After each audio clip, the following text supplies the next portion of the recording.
Hi everyone, welcome to the Newbcast Podcast for the 4th of November, 2018. Hippo, what are you? What? I'm a hippo. See? I never doubted that for a second. And I'm a little ball. Well, I had to. Look, we got a raid. We're starting at the stream. I have to have set a precedent. I am a hippo. Okay, everybody who is here, I am a hippo. I'm glad we clarified that. Guys, welcome to the Newbcast Podcast for the 4th of November. My name is Miss Michelle Jean, joined by the Newbcast pillars of the show. Let's go ahead and go around and say hello to everyone and welcome. Let's start with Mr. Hands in the Air, Elijah, the Unabridged Gamer. Welcome to the show. Hello. How goes it? Well, I have two. Well, normally, those of you who've been watching for a long time, you expect it. Yeah, I see you there, Hippo. You're expecting me to bring up some weird game. I'm waiting. It's gonna happen. About Resident Evil Operation Raccoon City, which I will be continuing to stream soon. I just haven't been able to for the recent times. But no, I have two very brief, happy stories. Number one, replaying the first Fear game has broken me on traditional FPS games. Like, seriously, it struck me now that just, why am I hitting the right mouse button to aim down sights? Isn't there a faster button for this? So it's like, yeah, I've been recently trying Infinite Warfare because it was on sale, and it's like, you know, this works a lot better with aim down sights on control and melee on right mouse button. So I have now reached the point of just rebinding stuff in really weird ways. I've always wondered, why does Noah Caldwell-Gervais's videos always have these really weird key bindings displayed? And then it's like, okay, now I get it. So that's a thing.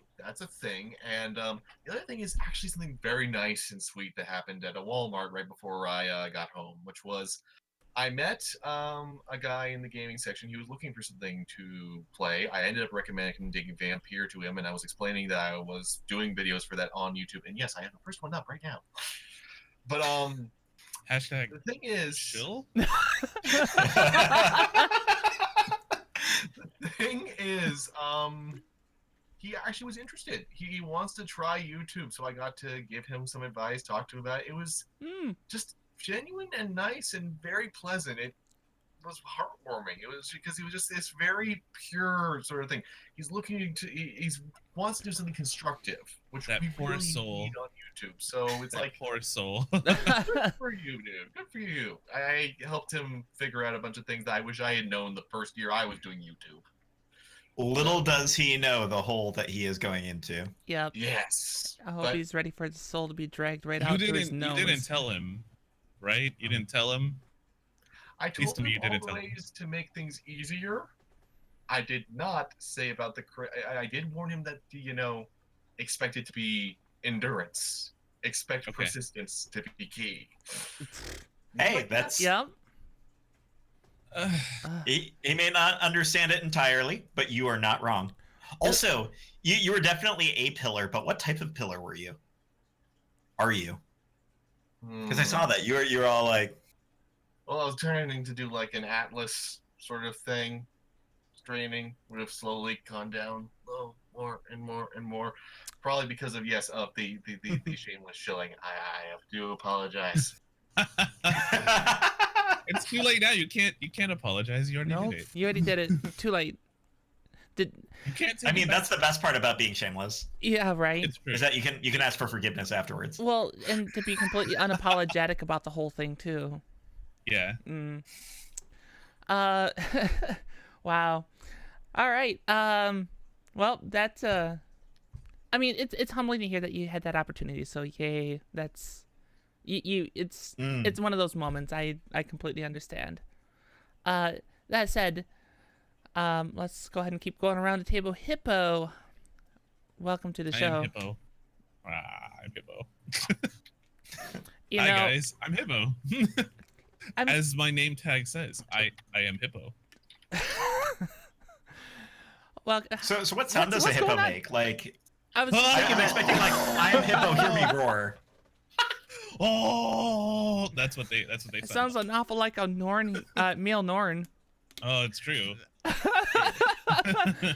Oh my gosh. So what's going on, Hippo? What's new in your neck of the woods? I completely redid my room and my whole setup. So for you guys, the only thing that's changed is a flat background with a slightly different green.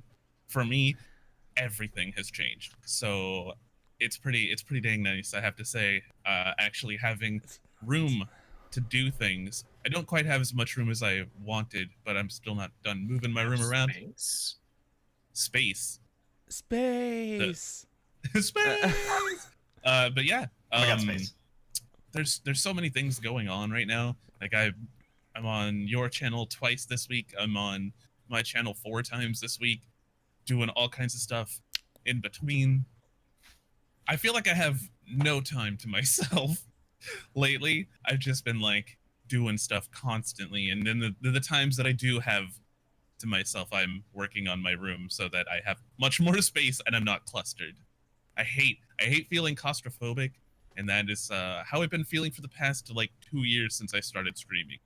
So it's just one of those things where I'm like, yes, I'm finally doing something to fix it and get comfortable. So that's what I've been doing. Well, that sounds like it's been a busy week since I've seen you then. It's been a very busy week. Like constant. I don't have time. Time? What's time? I woke up at 3 p.m. today because I was awake doing stuff all night. Wow. Giggity. Not the good kind of stuff. Just saying. Like the walk of shame stuff? That's the morning. Hashtag That's the shame. morning. Wow. And lastly, Dizzy G, welcome to the show. How's it feel to not have the reins in your hand anymore? It feels good. It feels real good. I definitely entertain the idea of playing around and doing some more stuff later, but I have learned a lot as it turns out. Yeah, Game Club went pretty well. I definitely had a great time last week on that. We made a couple of notes from your observations on Observer, which is not a weird way to say that at all. Overall, the panel liked the game. Okay. So it felt bad not having your dissenting perspective. We did try to include it as much as possible, though. Which is the It's picture. true. I need to go back and actually listen to the Game Club. Since we weren't in it this time around. Yeah, we were at TwitchCon.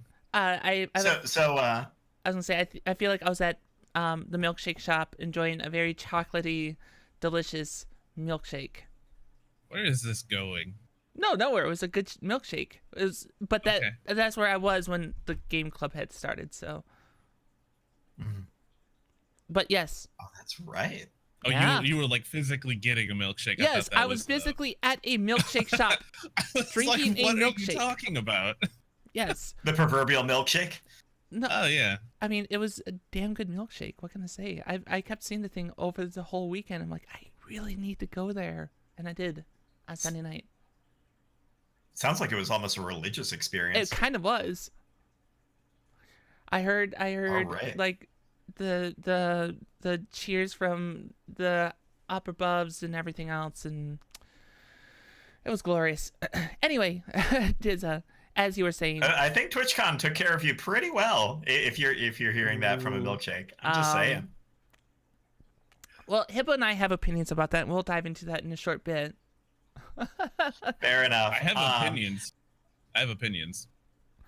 But yeah, no. So for those that don't know, since October was a weird month, Dizzy ran the Game Club, which is something that we've kicked up on the last Sunday of the month, featuring the panel here discussing a game and everything about it. And then instead of the Newbcast Podcast 2 weeks ago, it was a special game live stream that It was an experience. It was very special. It was I was there. We were all there to various degrees. You three were all there as streaming personalities. Yeah. I was there in a good portion at like 2 frames per second. You were for like a majority of the stream. Yeah, lessons learned for sure. As it turns out, Dying Light, not the easiest to stream. Yeah. And then we ended up playing Fear 3 at the very end, and it was awesome. And it was so good that we actually went through the campaign, Elijah and I, very shortly afterwards. I was still waiting for you guys just to play GeoGuessr. Honestly, like I was just waiting for that. I wanted to play GeoGuessr. That was my idea. It was your idea after I said it in chat because I was listening. My idea. Damn it. Well, it sounds like you've learned a few things. Yay. Welcome. Yeah. We had a lot of fun. We had a lot of fun, all things considered. Good deal. I'm sure the post chat in Discord will be interesting to hear about that in further detail. I guess for myself, I'm recovering from TwitchCon, or have recovered mostly from TwitchCon. I did not catch the con crud, as it were. Me neither. So feels good. Well done. Yeah, I'll take that as a victory, because very often I walk away with the convention and going, God, I feel like shit. I was worried. I was like, maybe I will feel like crap in like 3 days. Well, it's been a week. I'm good. You know, the crazy thing is when we were at LAX ready to fly up to San Jose, is there was a bunch of us that were at the gate for San Jose, and a lot of us were there for Twitch. And there's this one gal that came in and sat down, and we saw her Twitch apparel, and someone's like, "Hey, come on, sit with us." She's like, No, that's all right. I'm a little under the weather. I don't want anyone to get sick. And we're like, patient zero. We found patient zero. She's right here. But yeah, no, didn't get sick. We didn't get sick from being isolated in a metal tube in the air, you know, recirculating that air. No. That's gross. Yeah. Well, hey, it's what happens when you put it that way. It's really gross. You're welcome. I don't want to ever go flying anywhere. You're welcome for that. I'm glad I could help you with that image. Germs on a plane. Germs on a plane. But the hardest thing was probably coming back and being like, oh, I got to do work again. Crap. Day job. Yeah. This whole week I felt not on point. The whole week before TwitchCon, I was like, boom, boom, boom, boom, boom. I am jokes. Joke here, joke there, joke right there in your face. And now it's like, what's a joke? I feel like I understand this a little bit. I suppose with all this said, though, we should just go ahead and talk a little bit about TwitchCon. What do you think? Sure. So it was just you and me who were there. Yes. Dizza and Elijah didn't get to go. Correct. And I feel like I talk way too much and I interrupt you all the time. So you start and I'll interrupt. Okay. All right. Okay. I like that plan. So I would say that overall, so to put this in perspective, this was my first TwitchCon.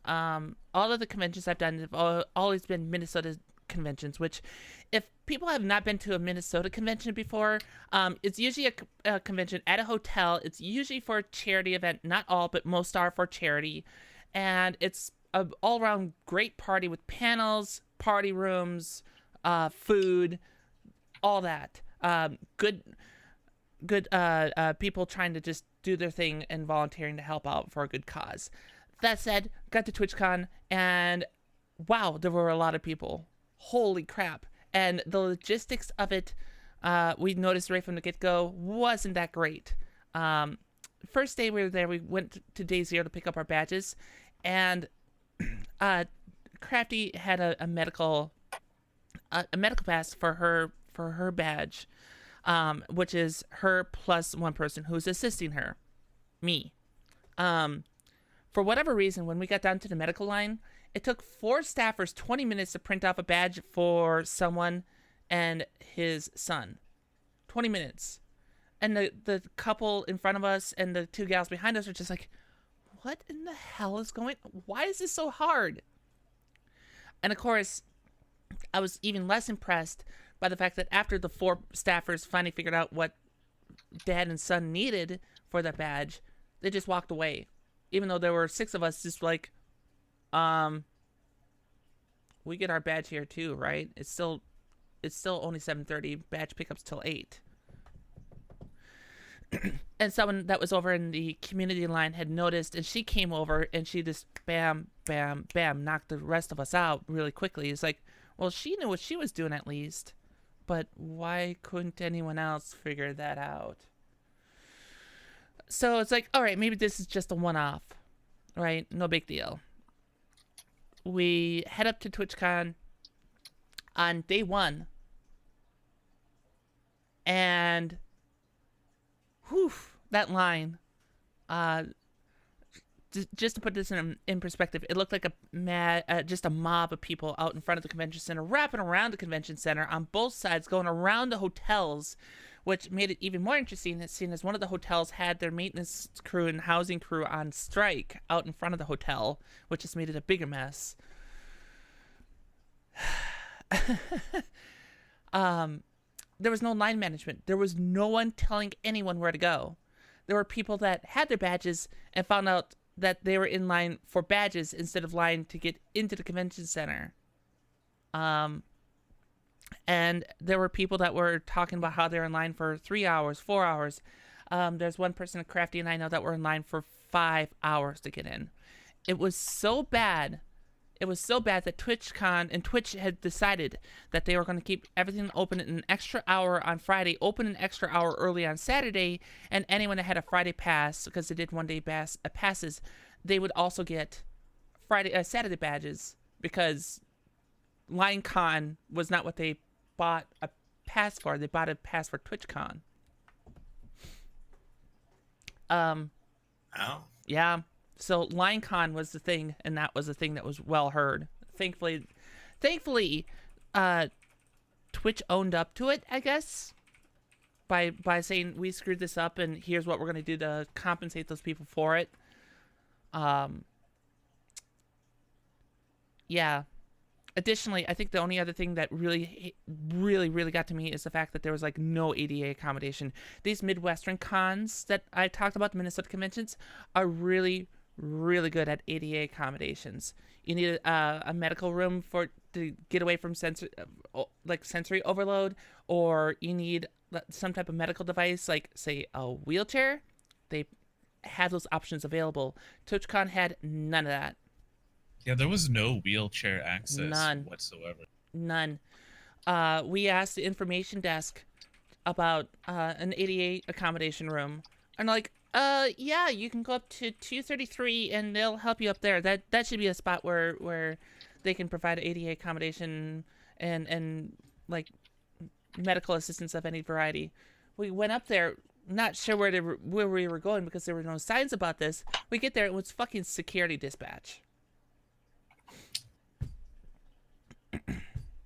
So we found dispatch, which is great if I was looking for ops. But the only ops I ever want to find is the ops for the convention that I run. So that was a problem. And then they're locking elevators. There were certain elevators that were just locked to try to prevent people from using elevators, which again, not a great ADA accommodation.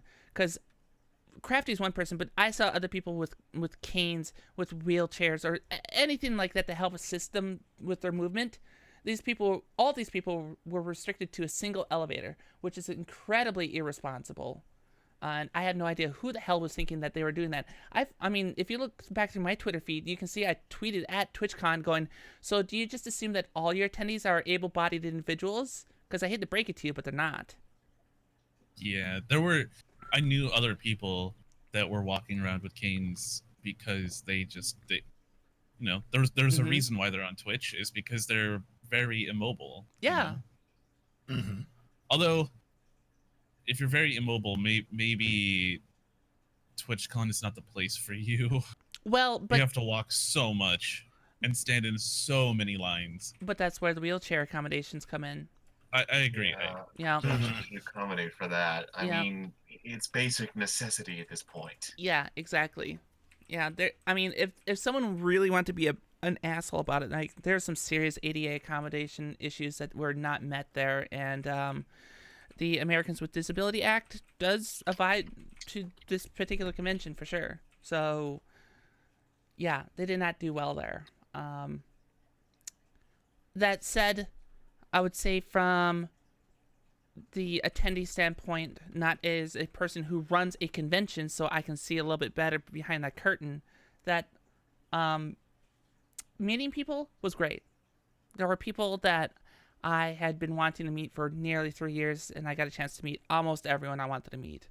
There was only one friend that I couldn't track down. She was pretty hard to track down, but everyone else I had a chance to meet, hang out with. There's a picture of Hippo being a creep with me. It was such a horrible picture. I was so done. It was day one. Yep. And I'm a nerd. Speaking of immobile people, I don't go outside. So when I went out to TwitchCon the first day, standing in line for like 3 hours and walking around the convention floor for another 3 hours, and then we went to go get food, which was like 6 blocks away. I was so done. Done. Yeah, you looked pretty wiped. I'm trying to remember if even Lovelust had said something about that too. I had been awake for 30 something hours as well. We drove up to the con at like 10 or 11 o'clock, and we got there at 3. Mm-hmm. And then we went to Lovelust to go pick her up and Nick, and we waited in the car until 7. Mm-hmm. And then we drove to the con and didn't get there until like 7:30. So we had been in the car for a really long time. Why The are you guys drinking had been in the beer? car for longer. Yeah. I was just thrashed. I was so done.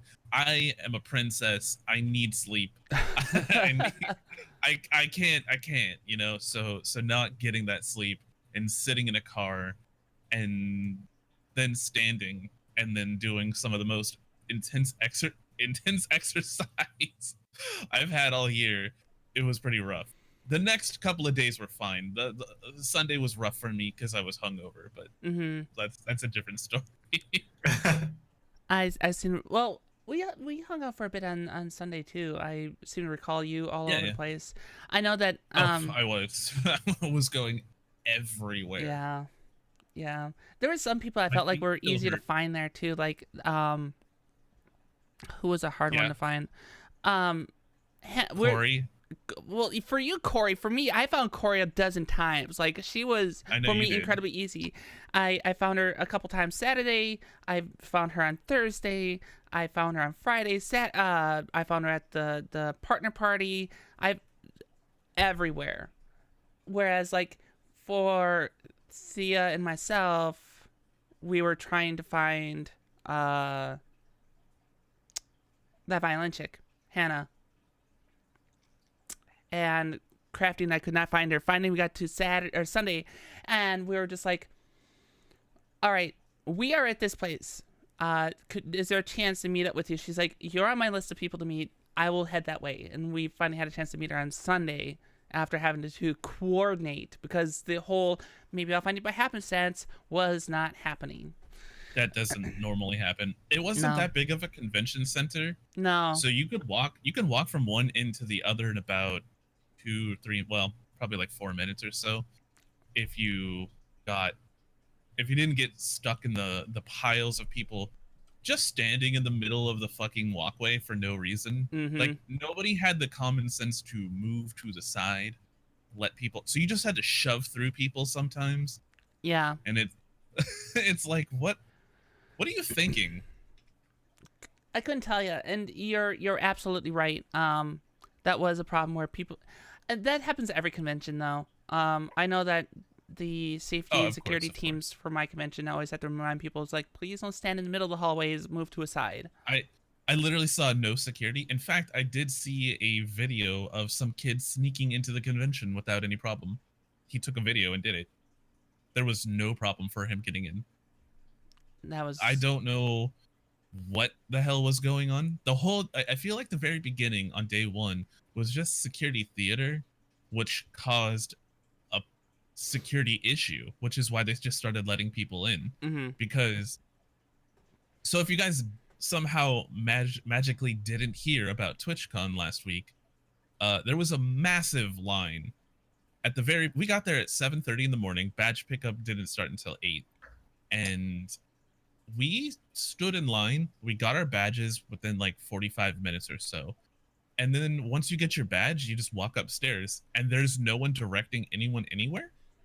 There's no your community, your affiliates, your partner, anything like that. So everybody just kind of gathered around in an area, and there was like over 100 people in this one little section, and we were all just kind of like, okay. And it wrapped around barricades, but then Yeah. it all looped back to the same spot. So we wound up we were like at the very top of that area, so we just bypassed hundreds of people in line, thankfully. But it was a mess. a mob. It was a huge mess. It felt like somebody was doing their first convention. That's what it felt like. I would agree with that. I would feel like that because I could. The staff that was there was contracted out by an event company, and this event company is clearly not designed to handle an event at this scale. I would say that. But that's the thing. That convention center is designed for that many people. The convention center is designed for that. The convention center is not the event staff though. The event staff doesn't work for the convention, right? It was a contract company that, oh yes, we will run and manage your event, blah blah blah, and they probably do it for events that are a fraction of the size. And I think the biggest issue, that I've found, and being at that convention center is that there's only stairs leading to the entrance, and there's no real place to put people. That many people. There's like the main staircase, which is like 4 flights of stairs or something like that, and then there's like the little area, like it's like a sunken area where we got our badges, and then you walk up the stairs, and then there's just stairs. Yeah. And then there's the entrance. There's nowhere to put people. Yeah. And you just had like zigzagging lines back and forth like 4 times. Thankfully, the badge pickup line actually moved pretty quick. Everything else did not. Well, and it's good to hear that from another line that, other than the one that we were in, that was going faster. I mean, it took a while still, but like it was moving. There was people going. I would say that, so again, to put this in perspective, I'm going to just put it out there again, from running the staff, is that I'm part of the executive team for one of those Midwestern conventions I talked about. After watching how this event staff ran this convention, I just want to say that I'm incredibly proud of my staff that runs the convention here, because they run it so much better. They run our convention so much better. And knowing that, I'm incredibly proud of them. I'm proud to say that they do an event so much better than this large international convention. And we still get thousands of people to come to our convention too. So it's not like it's a small convention. We had nothing to the scale of Twitch, but we still had thousands of people there. So, and I know that a couple of those people are in chat watching live, and for you're included. I'm incredibly proud of you guys. So take that feather and please put it in your hat, because you deserve it.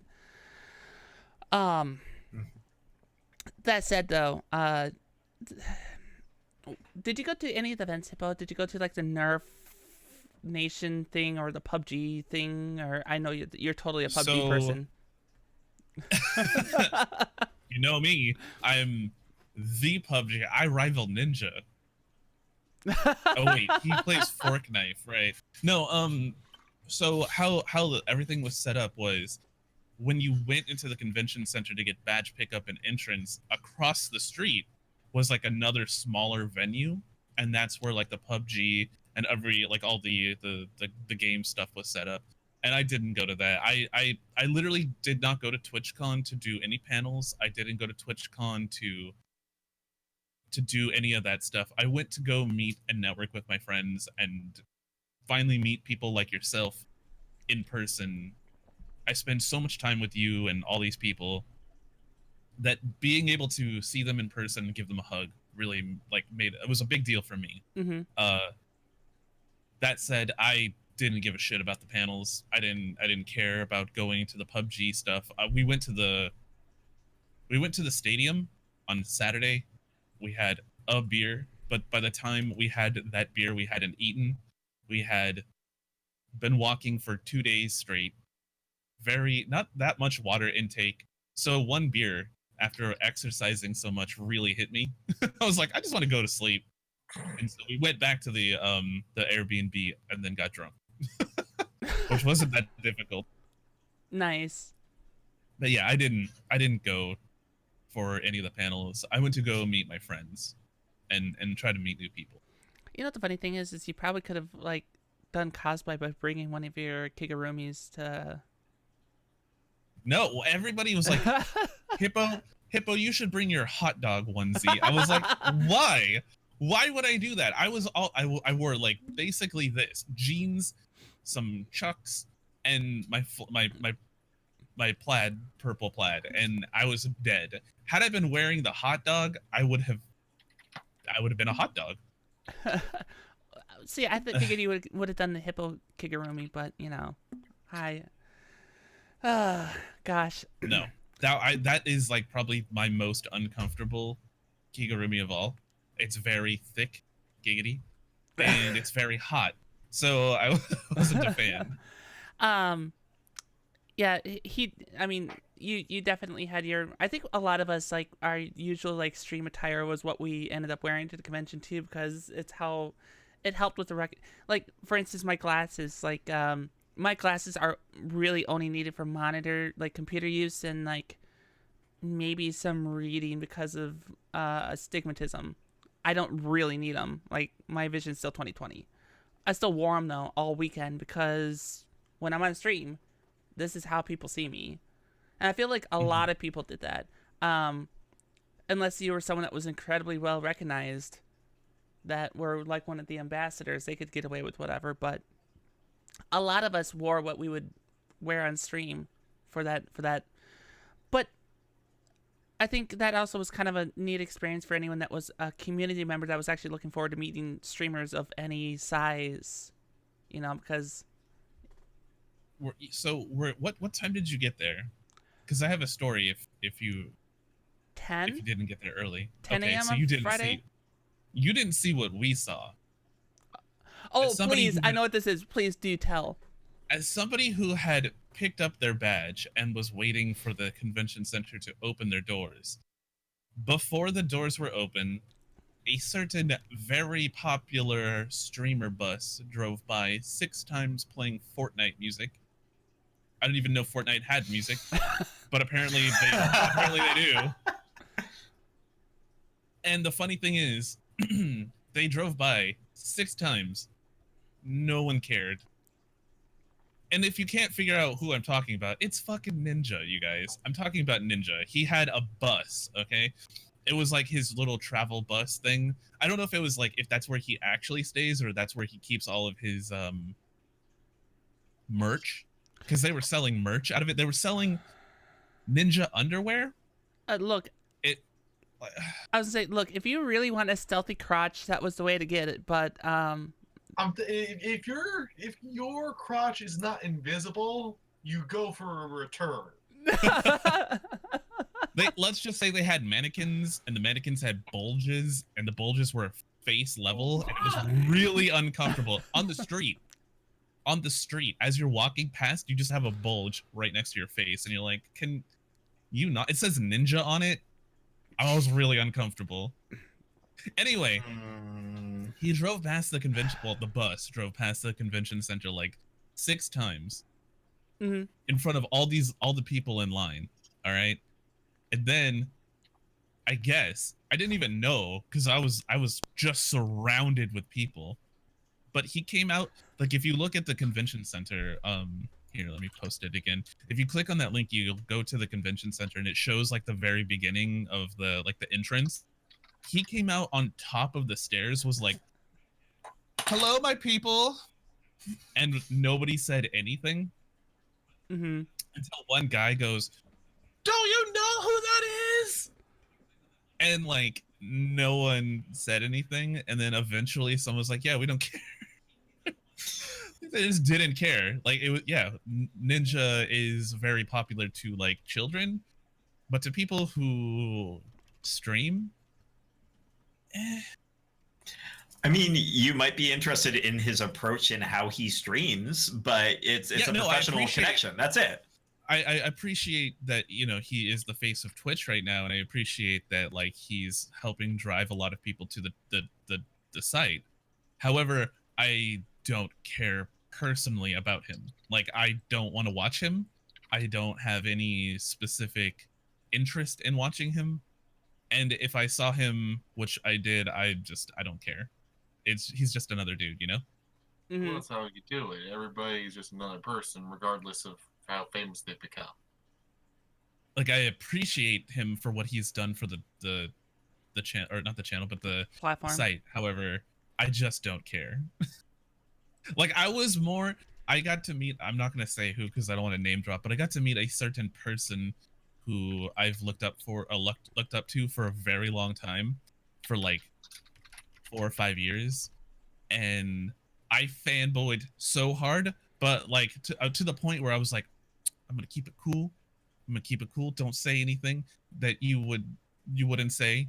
You know, just chill. And I unfortunately kept it cool to the point of indifference. Thankfully, I got to meet her a couple more times, so I felt better. But the first time I was like, hi. You know? Mhm. But yeah, I felt a lot better after meeting her again multiple times. We had a mutual friend, so, and they were hanging out, so I felt a lot better. But meeting Ninja, like even if it was face to face, just be like, "Sup, dude."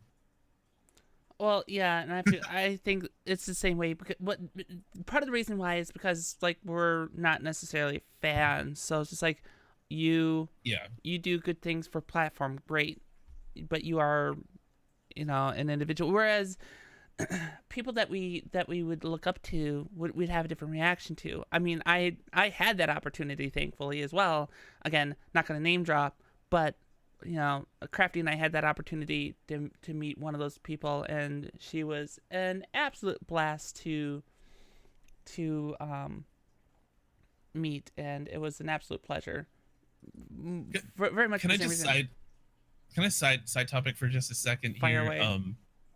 When did the term fan become like almost derogatory or something? Because I have a lot of friends who I'm a fan of. Like that's not a bad thing. I think when like fan and fanboy became synonymous. Toxic fandom is really the issue because, I mean, that's the thing. I think I've even said it once before, where usually the games I go towards are ones that the fans insist that they must be terrible, they must be awful, because it's like, okay, so this is someone who's extremely devoted to this thing and might not have the clearest perspective, which is a shame because, yeah, you should be able to just be a fan of something. I mean, but just look at like the Steven Universe fandom. There's being a fan of it, and then there's being in that community and then running away screaming. Yeah, I mean, I think go ahead, Dizza. Sorry. people just kind of assume at that point, like as a fan, you must not be objective about something, and that loss of objectivity is deplorable. How dare you have something that you prefer over something else because you like it? Mm-hmm. Yeah, I'm like I said, I have friends who I know personally. We talk like in DMs every day. We hang out in voice comms. I'm a fan of them because I like what they do and I like them. Mm-hmm. That's something that's been bothering me lately. I don't know if you guys can tell. I don't know. It's been on my mind. I mean, of the three of you, I would say that I'm also a fan of your work. I mean, Exactly. it's again, I think it's that idea that like, and I think someone in chat had mentioned it too, like the quote unquote fanboy or fangirl, like that obsessive level of fan is what's associated with it, right? And that's where it became a derogatory term. But really, like, there's nothing wrong with saying that you're a fan of someone as long as you understand like your barriers between you and that individual. Like, are you a friend? Are you not? Like, all of you I'd also consider friends. This other individual that was talking about that I had met, that I wouldn't necessarily call myself friends. I would say that we're acquainted to the point where we know each other, who we are. Like, she knows of my existence and had prior to this, and of course I knew who she was, but we weren't friends, you know. Right. And Well, and then there's the one-sided fandom as well, right? Where that person has no idea of your existence and doesn't really care about your life and isn't going to acknowledge you, and it doesn't plan to. Yeah. And when you're a fan of that person, I think that's treated at a different level as well. And that's no, go ahead. Please continue.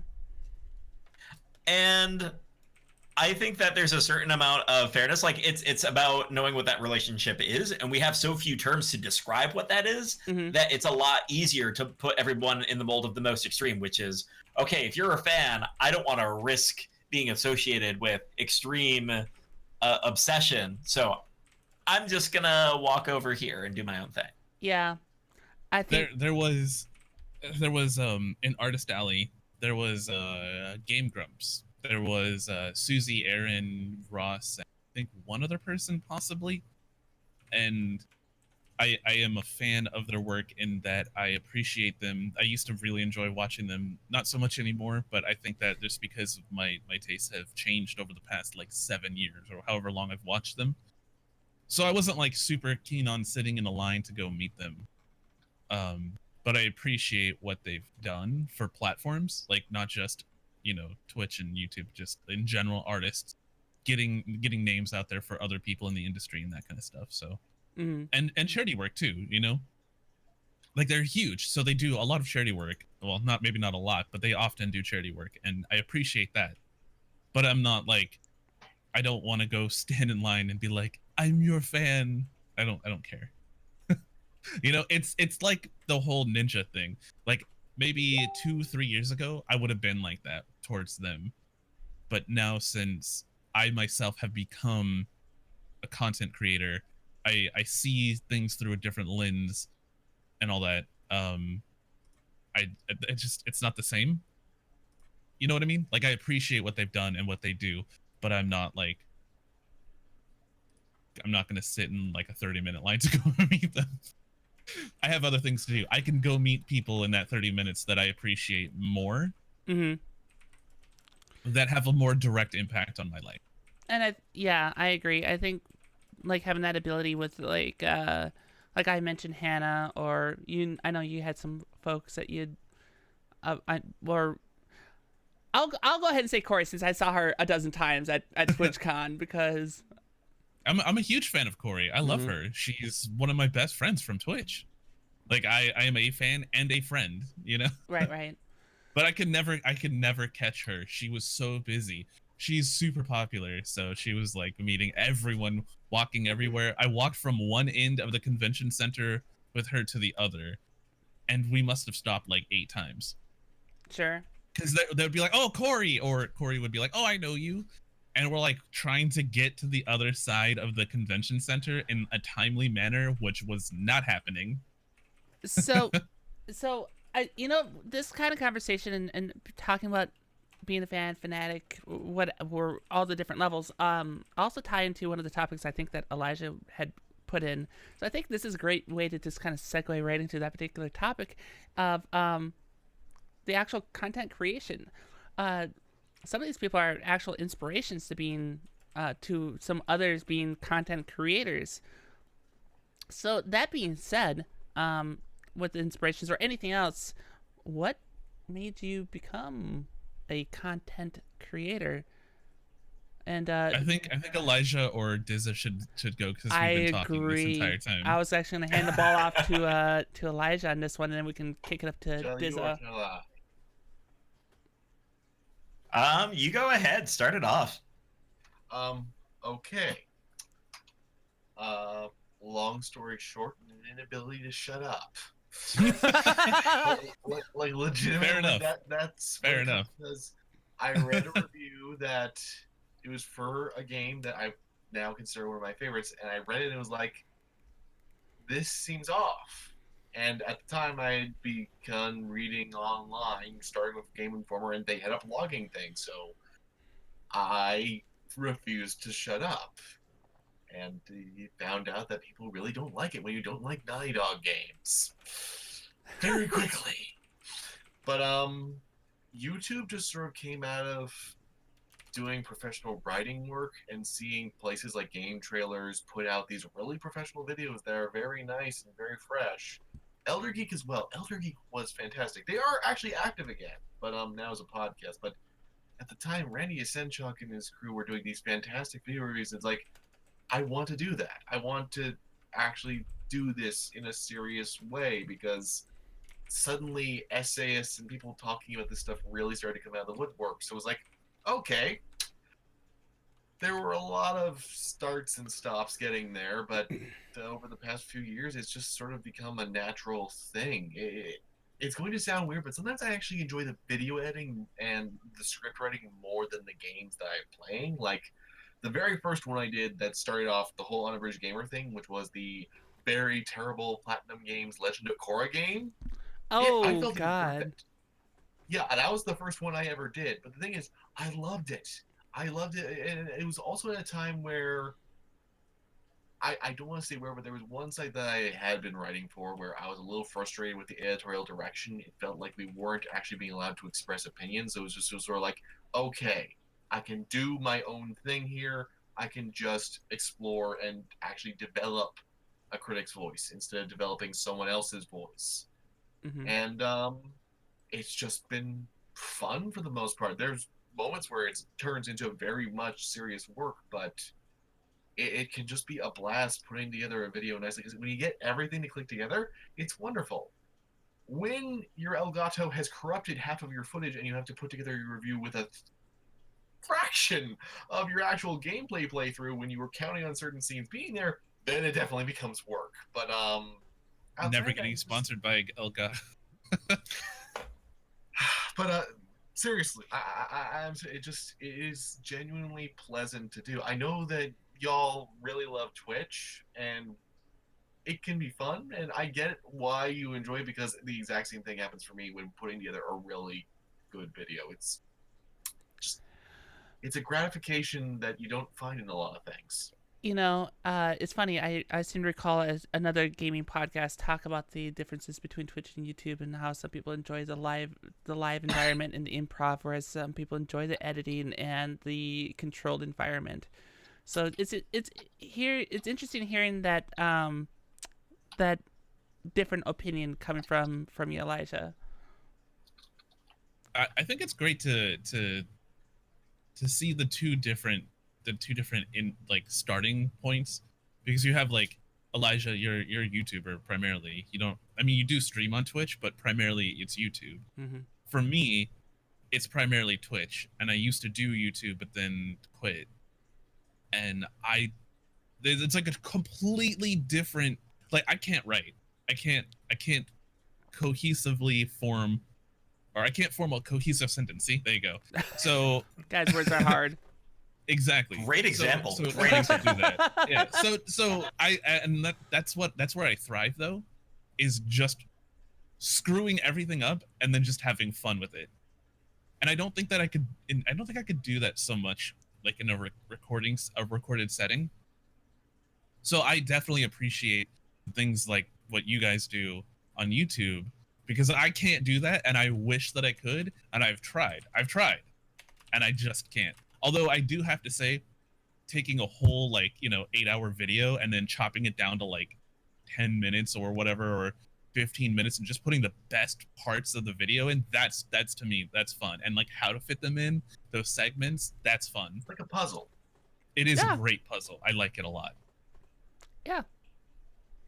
I was gonna say, I actually remember when the Unabridged Gamer was this kid that was following the blogs and whatnot back, like when the Newbcast had its own website and did news articles, and like I cross posted onto the Game Informer blogs as well. It was both me and Crafty that he followed, and yeah, it's been interesting to see him grow and develop from the wee childhood years to young man adult years and the content he's created. Young man adult years. Yes. Yes. Young man adult. Unabridged gamer. Young man. That's what my memoir now. Unabridged gamer. The young man An adult adult. years. Well, I see new branding. what about you, Dizza? What pulled you into it? Well, I mean, we sort of started together, and I think since it's interesting because for us, I've definitely diverged physically, and I think our purpose in what we do and why we stream is a little bit different now as well. But we originally started with World of Warcraft. I played World of Warcraft. I was a guild master at one point. You were running your own guild that was raiding, and we found ourselves enjoying the same material, same content that was out there, and thinking, hey, there's some opportunity to talk about different things that are going on in World of Warcraft that we like, especially as GMs, things that we have as challenges, things that we can help improve for other people. I remember at one point starting off, and this was well before Twitch became a thing of interest, but I remember writing out scripts for, I called it Raid in a Minute, because I thought having like a 60-second quick, hey, you're running a pug group and you don't know the people who are in this group yet, it may be really helpful for them to know what's going on in this raid boss. I'm going to give you a quick 60 seconds, listen to this, be done with it, be ready to go, so that you'd be more likely to succeed as you inevitably spend the next 3.5 hours wiping on one boss. Mm-hmm. But that 60 seconds is efficient, effective, and lets everyone know what's going on. So little moments like that where it's like, hey, here is a need that is going on in my guild, and I know other people have the same challenge too. Why don't we fulfill it? Why don't we talk about the things that are of interest and spend time with friends? Mm-hmm. And I think over time, it's become more being able to spend time with friends and being able to build a place where people can be comfortable, be themselves, and enjoy playing games together. Like when we were kids and we invited people into our houses. That doesn't happen nearly as often. I mean, I used to live out in Minnesota and Wisconsin, and I know people from all walks of life out there that I can't see more than maybe once a year because I now live out on the East Coast. Yep. And I really miss being able to have that in person. Twitch is the closest opportunity to make that happen. And so for me, it's a chance to catch up with everybody and enjoy that element that I've enjoyed with so many of my friends, just as close as possible to that as I can, and bringing more people along the way. It's really cool to see other people who, like, I've got one friend who starts talking with somebody who just stopped by the stream once, and now they're hanging out and they're collaborating on stuff and playing games together on Steam and having a blast. Like, it feels awesome to be that connector for them. And I think that drives my day-to-day streaming on Twitch. Okay. Cool. I like it. No, and you're right. I do, and we've talked about it before that the Newbcast started off. I mean, that's why the word noob was selected for the podcast, is because it started off as a WoW podcast. In fact, I'm pretty sure you and I were both listening to Blue Please on a pretty regular as well. Oh, for sure. Oh, I miss that show so much. But yeah, I think we were. And I do remember your Raid in a Minute. I do remember those segments. I do remember you recording those, which was a cool idea at the time and how we morphed and changed. So yeah, totally understand that. Cool. Hippo. Hey, Michelle. Yeah. No. I think you should go. Oh, I should go. Yeah. It's a good segue. Oh, We've got gosh. the same beginnings, I think.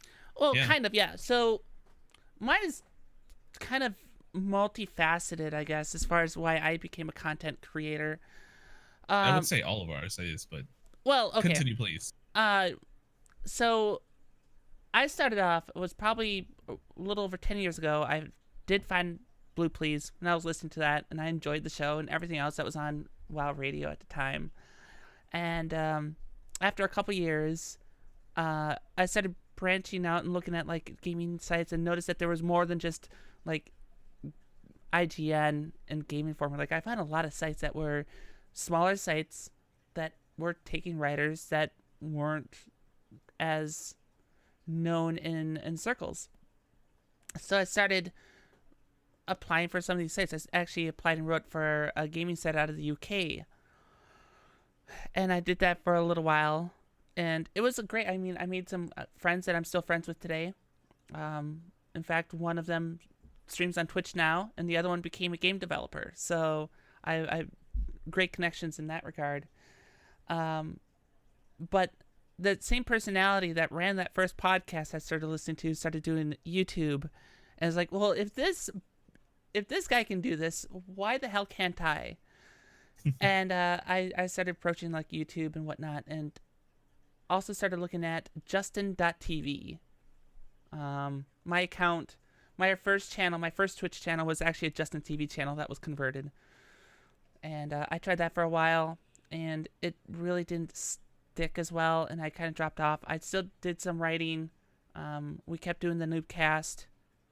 But after a while, like, I found other reasons why I did what I did. I like the charity aspect. I like being able to say that I've contributed to a good cause and created content that people wanted to watch to help for that good cause. Additionally, with like the resurgence of this podcast, I think that same thing when that individual that ran the first podcast passed this year, this kind of reminded me that life's too short to not do the things that you enjoy doing, and I always enjoy doing the podcast. So it was my reason of bringing it back and wanting to keep doing this, and just the enjoyment now of the interaction with people. I know we don't interact with the chat as much during the podcast, but during the streams during the week, like, all of us are interacting with our audience on a pretty regular basis. Chat, we see you. We do talk to you. It's just through chat only. Yeah. Because people are talking. Yeah. And yeah. So content creation became what really drove it off from the writing and writing for a gaming website, writing for 2 gaming websites, in fact, was just well, this idiot can do it, why can't I? And it just kind of took off from there and became multiple things. The good causes, the life's too short, I should enjoy doing this stuff, and the interactions and the people that you meet through it. It's all so good. It's the feel goods. It's the feel goods. So that said, Hippo, what was your inspiration? And we've heard some details now. We're very curious how it all comes together. So sit on I back. actually gave this idea a thought, topic, words. I gave this topic a thought last night when I checked the show notes, and I really thought about it. And it actually goes like way back to when I was like 15. I had a friend, like, when you're in high school and you have that like best friend. I have always been very like comic oriented. Like, comedians have always been a huge inspiration to me, even as a child. And I remember a very distinct moment. We were outside at night, and something stupid happened, and I did something that made him laugh uncontrollably. And he looks at me and he just says, like, you're hilarious, and your mannerisms are so funny, I can't stop laughing. And that was like, for some reason, that happened like 18 years ago, back in 1966. But that happened, and that kind of reminded me. I never really thought of, I'm going to be an entertainer. I'm going to do interesting things on the internet. Because at that time, I didn't even have the internet, so I didn't know what it really was. But then skipping ahead to like 2011, I was very inspired by a person named Day9, who was playing StarCraft 2 professionally, and then he kind of quit and then started the Day9 Daily, which is all about being a better gamer. And I watched that religiously. And so, you know what? I was like, I am going to be a StarCraft professional streamer. That didn't happen. I streamed like 2 times on Justin TV, or maybe it was like 5, but it didn't work out. I was so shy. I was not an outgoing, outspoken person. I was I was bad at the game. It was just not. It was a series of just bad things that just didn't do anything. Like nothing happened at that time. There was like nobody on the site as well.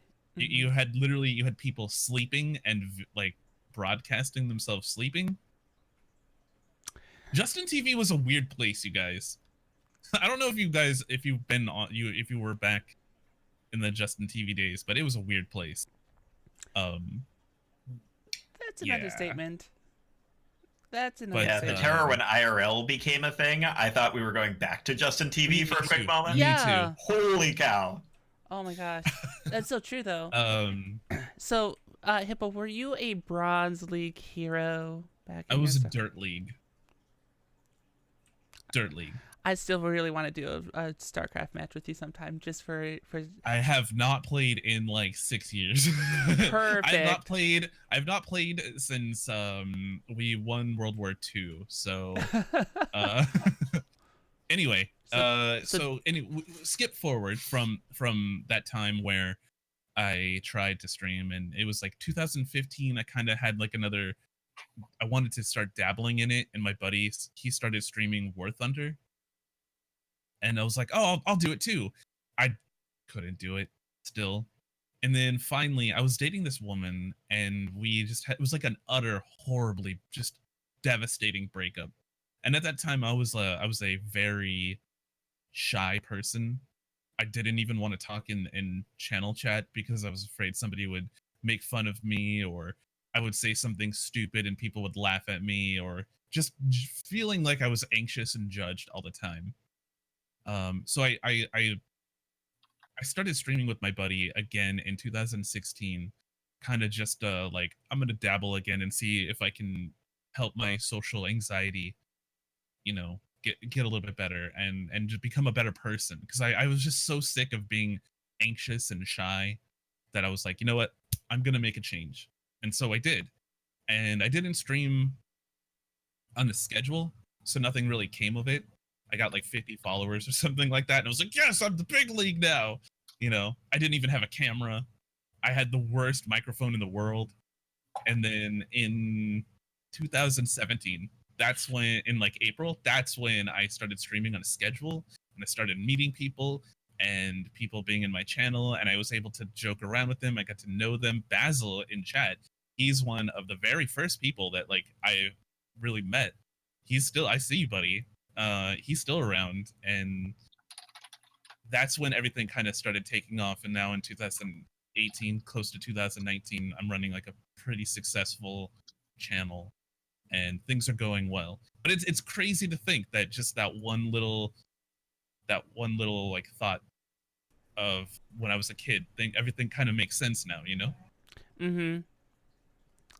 It's funny how things just kind of fall into place like that after just the weird random happenstance that can occur.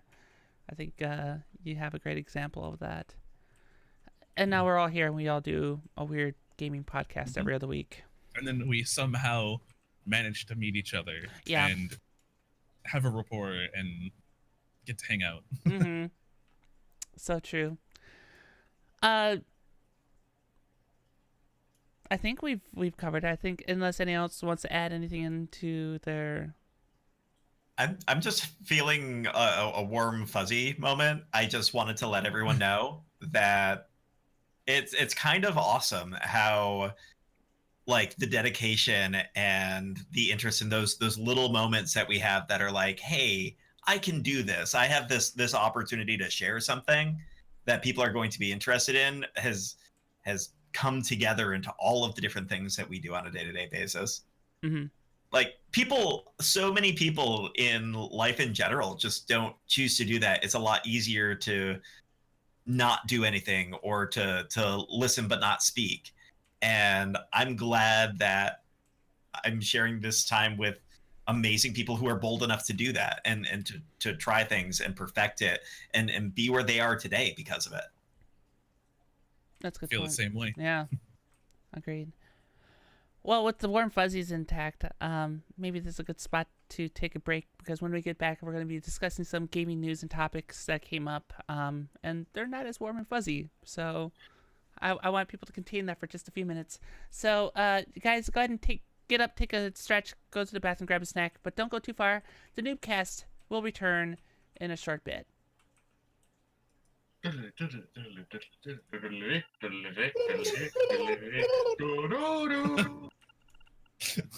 I just hear Doctor Who in there? Because I felt like I heard a Doctor Who in there, guys. What's a Doctor Who? Oh, god damn it! Who's this doctor?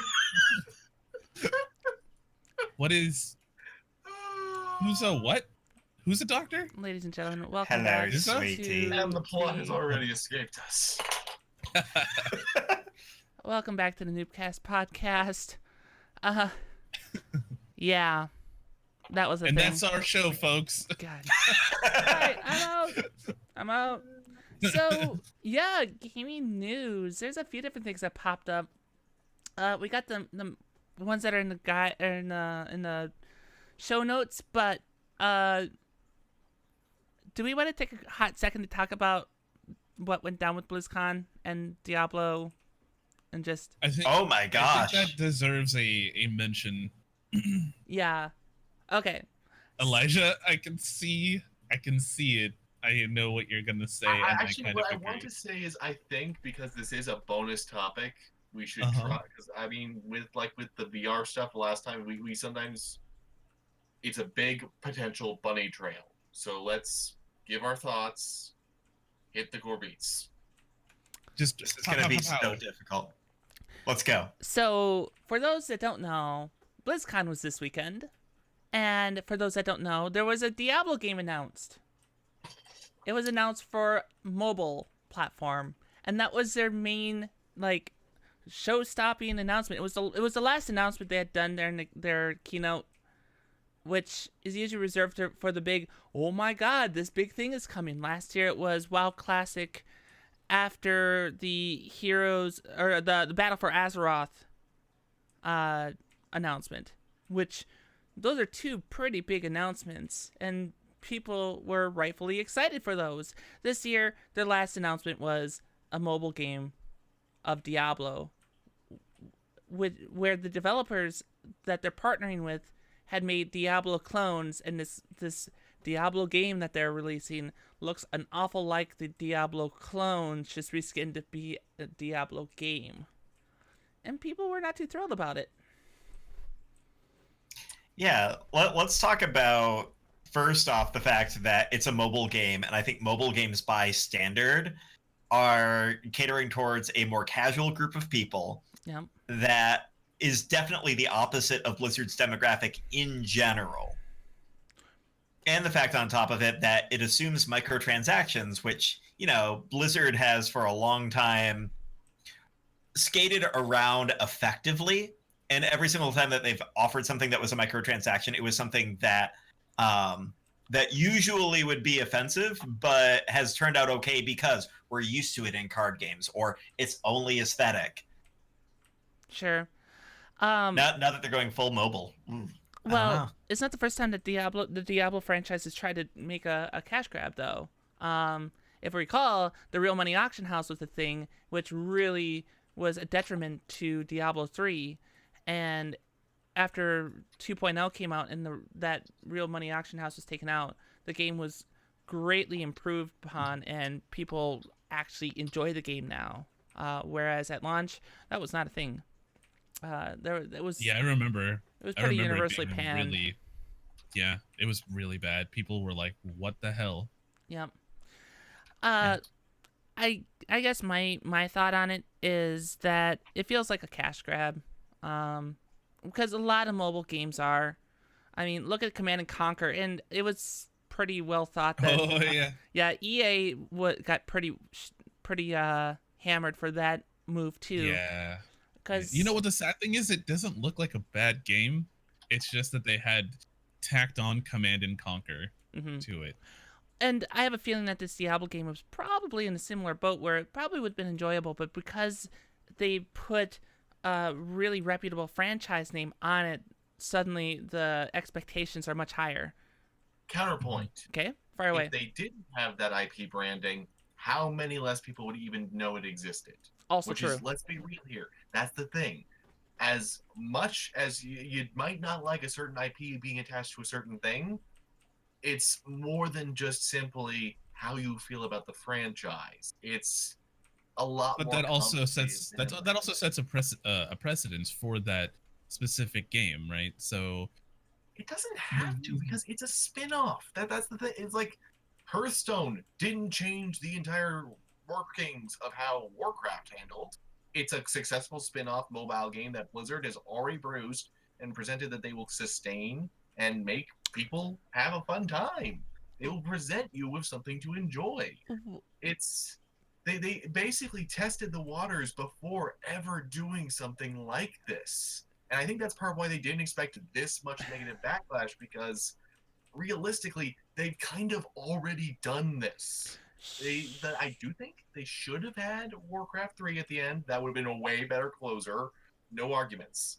yeah, But I think the way they went about it was announcing it at the keynote, where normally you would announce big things. Yeah. This was their big thing, and so people were like, "What?" to be fair, They built Bethesda the hype has up. done the same thing, though. With Fallout Shelter, they did the same thing. They dropped that during a keynote. Oh, Also, bear in mind, as much as most of us here don't play mobile games that much, it is actually a much bigger market than ours. There is a lot of people playing mobile games, and it might get them to come towards the more core stuff. That is actually happening at times, like with Fortnite. Fortnite is doing that. It's getting people interested in this sort of thing. So it might even be aimed as a marketing tool. It's a way to get people interested. I mean, even Dead Space Mobile was basically that. It gave you freebie things to incentivize playing Dead Space 2. This isn't untrodden territory. sure. It's true. It's true. I don't think it's something that core fans, the sort of people who would be going to BlizzCon, are like, this is for me. Yeah, they With that being said, so much money. They paid so much money to go there, to travel, to go see interesting things, and then they announced that. Which, look, the reason why I think there's so much backlash to it is that traditionally mobile games have only been cash grabs. There's very small amounts of mobile games that are good, and if you disagree, then you don't know what you're talking about, because mobile games are cancer. Mobile games are reviewed enough cancer. mobile games, dude. It's more awful. about them. It's more about the app stores being an impenetrable mess. That Take it too. as someone who has to regularly review I blame this stuff. Apple. It is nuts trying to find the good stuff. But the thing is, there are core releases coming out for very specific audiences that you find on console and stuff like that. Like Infinite West. It actually really appeals to, say, the XCOM fan base and fans of turn-based strategy games. But honestly, I feel obligated to review it because not a lot of people were talking about that. The only things you hear talked about are these really big cash grab Candy Crush style games, because they appeal to a baser audience and thus get a lot more appeal. So it's not that it has to be terrible. I want to be clear here. It's not that I think that this new Diablo game is going to be amazing. I don't feel any deep obligation towards it. In fact, the fact that it's being made by cloners, that concerns me, because that's validating cloners, and cloners are one of the biggest problems. They nearly stopped Donut County from even bothering with a mobile release. Yeah, So that is a problem. that is a But good problem. That's a good point. they're working on multiple Diablo games. They keep emphasizing this. We are working on several games. They just ported it to Switch. They just ported it to Switch, which I guarantee you is also to help set up for whatever is coming as Diablo 4, which they are definitely working on, but probably don't have enough to reveal yet. And I have another question for everybody, which is simply this. Does it really invalidate everything else that happened at BlizzCon? You could try Warcraft Classic, whether or not you were there. There was Warcraft 3, and it's going to be completely remade. New voice acting, cinematics, even new levels, apparently. They're actually going to make the maps, yet it will still be compatible with the original game. And there was stuff, there's Ash for Overwatch. It's not like they just, only gave you Diablo Immortal in the And then we're like, Yeah. here's No, the I second agree with back- that. You're I agree with absolutely that. right. I think I think it's kind of what the other two are echoing as well, is that it was the final announcement in the keynote, which is supposed to be your big announcement, and it was poorly placed.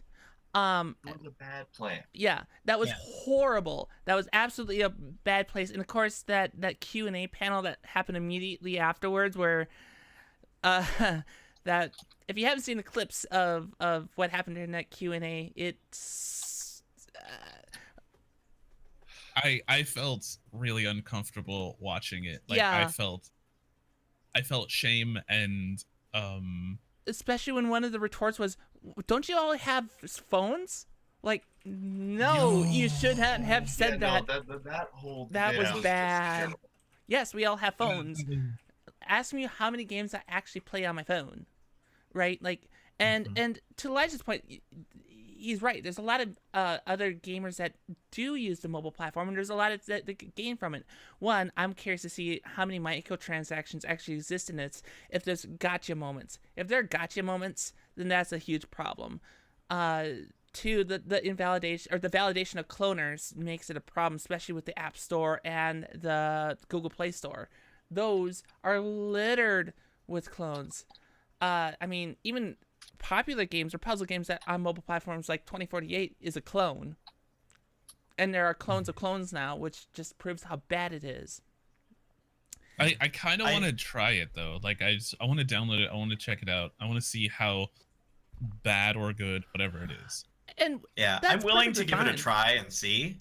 Yes, I think the question is this going to be the direction that Blizzard is going into, knowing that this is the moment of their big keynote? And if it is, then there's a lot of material that's being rested on a team that they haven't been very involved with, Mhm. is what it sounds like. Yeah. And that's a strange thing for Blizzard. That's kind of a concerning thing, because Blizzard's usually been very hands-on and honed on all of their projects. And if they find anything that's less than perfect, I mean, like, you think about how awesome it would have been to have Ghost. Ghost never happened. Yeah. And I'm sure a big part of it was that even though they could have presented something, it wouldn't have been up to Blizzard standards. Can we get a mobile game that is up to Blizzard standards, that runs like all of the microtransaction games that we know of? I remain skeptical, but willing to at least consider it. Can I point out one difference between that time and now, though? When StarCraft Ghost was the thing that was in development and was scrapped, it was just Blizzard of the North. Right now, Blizzard's owned by Activision. How much marionette's going on there? That's a question too, especially when you look at like the loot box that were added to Call of Duty. Not saying that did happen, but it makes you wonder. It makes you wonder if that was at all involved in that process. It's worth a shot. I just think that where they placed it and its priority was poorly thought out. I think that's why there's such a backlash. Yep. I really do. Like, if they had just been like, hey, we have a mobile game too, Yeah. I don't think it would have been that big of a deal. Kind of like how, Elijah, you said Bethesda was like, oh, hey, Fallout.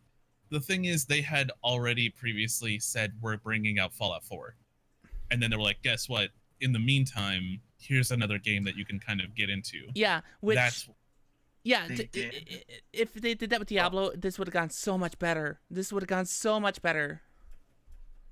But, and this is a big but here.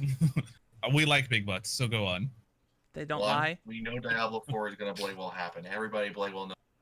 And it's a Blizzard property. There's going to be a sequel. There's no question. Of course.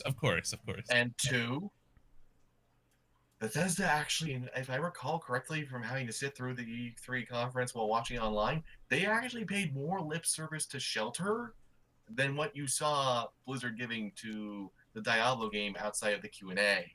So The way that they had framed it, though, was the hype for building and a new story and blah, blah, blah, blah. It was the way that they framed it so much, not so much as, like, ending with a mobile game. Maybe the way to explain it is that not the idea itself was poorly done. It was just the execution was poorly done. It's the execution I of the feel really announcement. bad for the guy who's The director, announcing it. yeah. Oh, that was horrible for that. Yeah, and you could hear it because like it got so bad with the aura in the room where he started tripping over his own words after the trailer. Like that just when shows. you lose your crowd. Yeah. It could have gotten, honestly, like the HD remake, the Warcraft 3 would have been probably the best way to end that thing. Like, because Warcraft 3 is such a popular game with people that would be in that crowd. That would have been a great way to do it. That would have been the smartest way to end that keynote. Like Diablo could have been the announcement prior to the end of that, but just the fact that the lead up announcement was, or all the things that were hinting towards a big Diablo announcement, and this is what it turned out to be, it's huge disappointment, and that's why people are upset. It was hyped. It was hyped because it was the end of like, oh, we're gonna come out with this new game, and then they're like, it's on mobile, and they were like, wait, what? What? Yeah. What? Because I won't lie, when I think that's why it was just so bad. Yeah, when I saw the Warcraft 3 announcement, I thought that was fucking awesome. It's like, that's great. That was a smart move, and the fact that it's compatible with the original client makes it even better. That means everyone that already owns the game can play with anyone that's like, ooh, this shiny new remake, and they buy it. There's no like segmenting their player base on that one. Everyone could play it. That was smart, and that should have been it. But that's my opinion. And Elijah, I think maybe even the mobile market isn't as cancerous as maybe I even personally think it is. Maybe it's just like we have a certain view of it because of how maybe we've seen it in the media and games media, and as well as I personally have played countless mobile games, and I there's only been a few that I actually enjoyed, and there's always ads and stuff, and I hate ads in my games. I do understand why they do it. Yeah, it's a Pandora's box, and I think because nobody knows what's inside it, we all fear the worst. The best that we can hope is that we see something polished like Hearthstone, and if that's the case, then Blizzard may actually knock it out of the park. But because we know so little detail on it, and because we can't conceptualize how they're making money off of that, there are going to be concerns, and I think that's where I hold my breath, cross my fingers, and hope I have enough trust in Blizzard to get through over here. And if this doesn't go well, I'm going to lose a lot of faith. I'm going to lose a lot of faith in what Blizzard's doing in the future because it is so important to them that they made it their key element for their keynote. I think I'll just write it off as. You guys remember when they did that thing again? Yeah. I understand what you're saying, and I understand that they screwed up the announcement. I'm not saying they didn't botch the landing on this. But I come from a background of seeing too many games that I've ended up loving getting thrashed because they weren't immediately at the very opening what the fan base thought they wanted. And I mean, even the ones that turned it around, like this is saying, it could turn it around like Mass Effect 3 did with its multiplayer. I was actually thinking of Mass Effect 3. And it's like, but the road getting there, and I'm even thinking about the developers, because the thing is, on the developer side of things, the game dev Twitter is cringing at how fans are responding to this. How, like, if you go to Imgur, there's like 5 different posts going on about deifying the one guy who said there was an April Fool's joke. It's like the entire situation just is so toxic, and I don't think we need to make it be that unpleasant. It's okay to be disappointed. It's okay to be frustrated. I get that. But we're taking this to a level that seems just a bit much. I would say that Are we doing that, or like is there just a certain amount of people who are circle jerking on it, and then other people are like, well, I guess I can kind of just upvote this or whatever? I bet so there's a lot going on with this, right? Like there has been mass movements to downvote the game trailer and the cinematic trailers, to the point where there were downvotes or dislikes that were suddenly disappearing from the videos. It was that bad. Yeah, that was weird. Yeah, like going from 240-some thousand down or dislikes to 116,000 dislikes, even though Social Blade shows something completely different. Like, that's weird. Yeah, there's some. Don't know what's going on with that, so we won't speculate on what happened there. But it just from the raw numbers of here's a screenshot and here's another screenshot, and suddenly that dislike number went down, unless 40,000 people suddenly undid their dislike. I don't see that happening. Well, it is YouTube. The bugs are a feature. Oh, right. Yeah. But even though the most disliked video of all time, Call of Duty 4's trailer video, all the dislikes are intact. Yeah. So I don't know. I would definitely say there's certainly movements there that make it very makes it very potentially toxic, right? But I honestly feel like some of that toxicity came from the fact that people felt like it was supposed to be such a big announcement, and Blizzard just did not stick that landing, and they had that announcement happened anywhere else during the conference, I highly suspect that the reception, though it may have been cold, would not have been to, negative 450 degrees. I had a friend who was there, and she had taken a picture of the line to see Immortal, and it was like, that wasn't the line. It was the cosplayers that they used for the video. Like, oh, look at these people that are playing it. It's like, those are really good cosplays. Are you sure you didn't just grab them to have them there for the cinematic of panning over them? Yeah, no, I feel like, honestly, if that would have gone anywhere else. And other games that are on mobile platform like Hearthstone, I want to point out that Hearthstone's also on PC, whereas Immortal, they flat out said there's no plan of bringing that to PC, which is also, like, you gotta understand your audience, too. To be fair, part of that is because of the platform. It's difficult making mobile games transition to PC. Think about all the really bad sure. PC. Remember Chrono Trigger? I mean, I can download an emulator and play it on PC. Right, but like, it's something that could have been done, or just announced anywhere else. Like, the thing about Hearthstone, if we use that for an example, Hearthstone wasn't announced at BlizzCon. It was announced at a PAX. Elijah actually brought up something that I wanted to talk about before the show started. He said, there's tons of Diablo clones on mobile. Mm-hmm. And I think that I definitely agree with you. Like, if there's already tons of clones, why not Blizz be like, hey, if you guys are going to clone our game, let's just make a game, and that way we can profit from it and stop having you guys profit.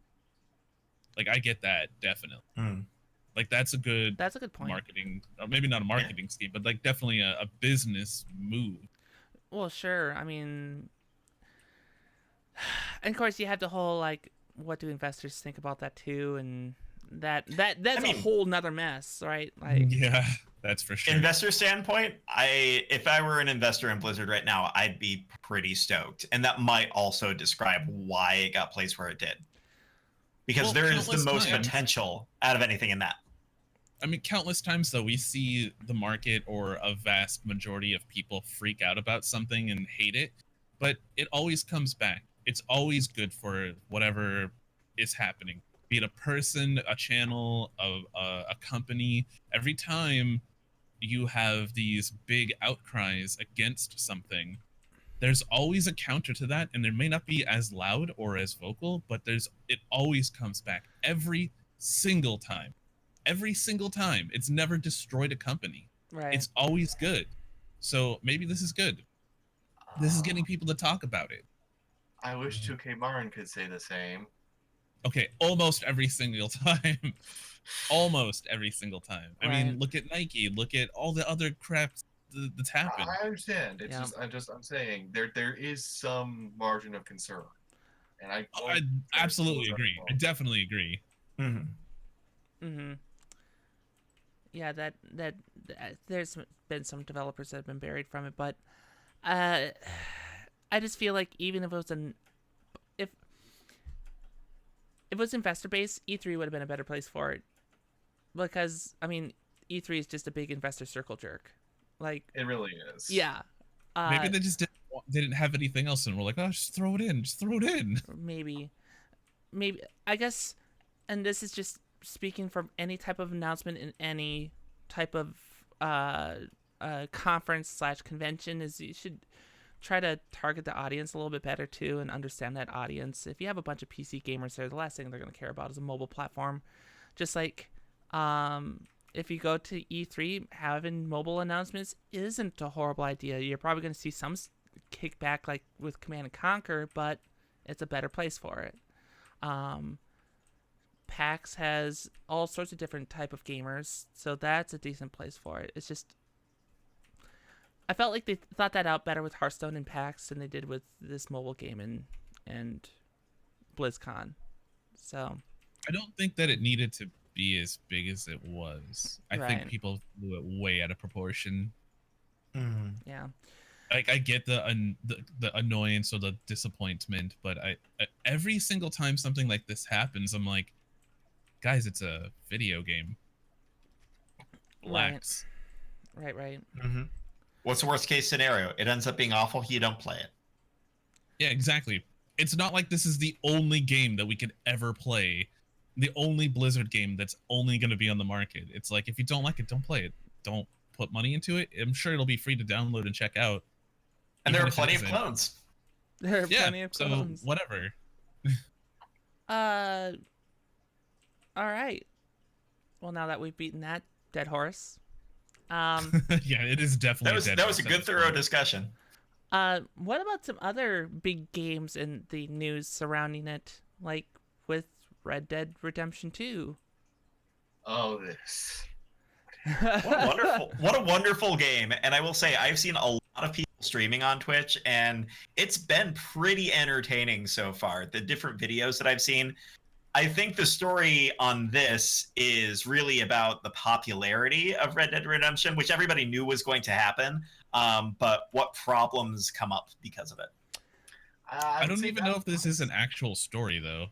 Plus, there's the issue of just this. If you've been following the news on 2K Games for a while, they've been getting very big with their britches recently. I mean, they are famous now for having, or rather, they're infamous for saying, you know, we could actually probably monetize GTA 5 online more. So it's like... Really?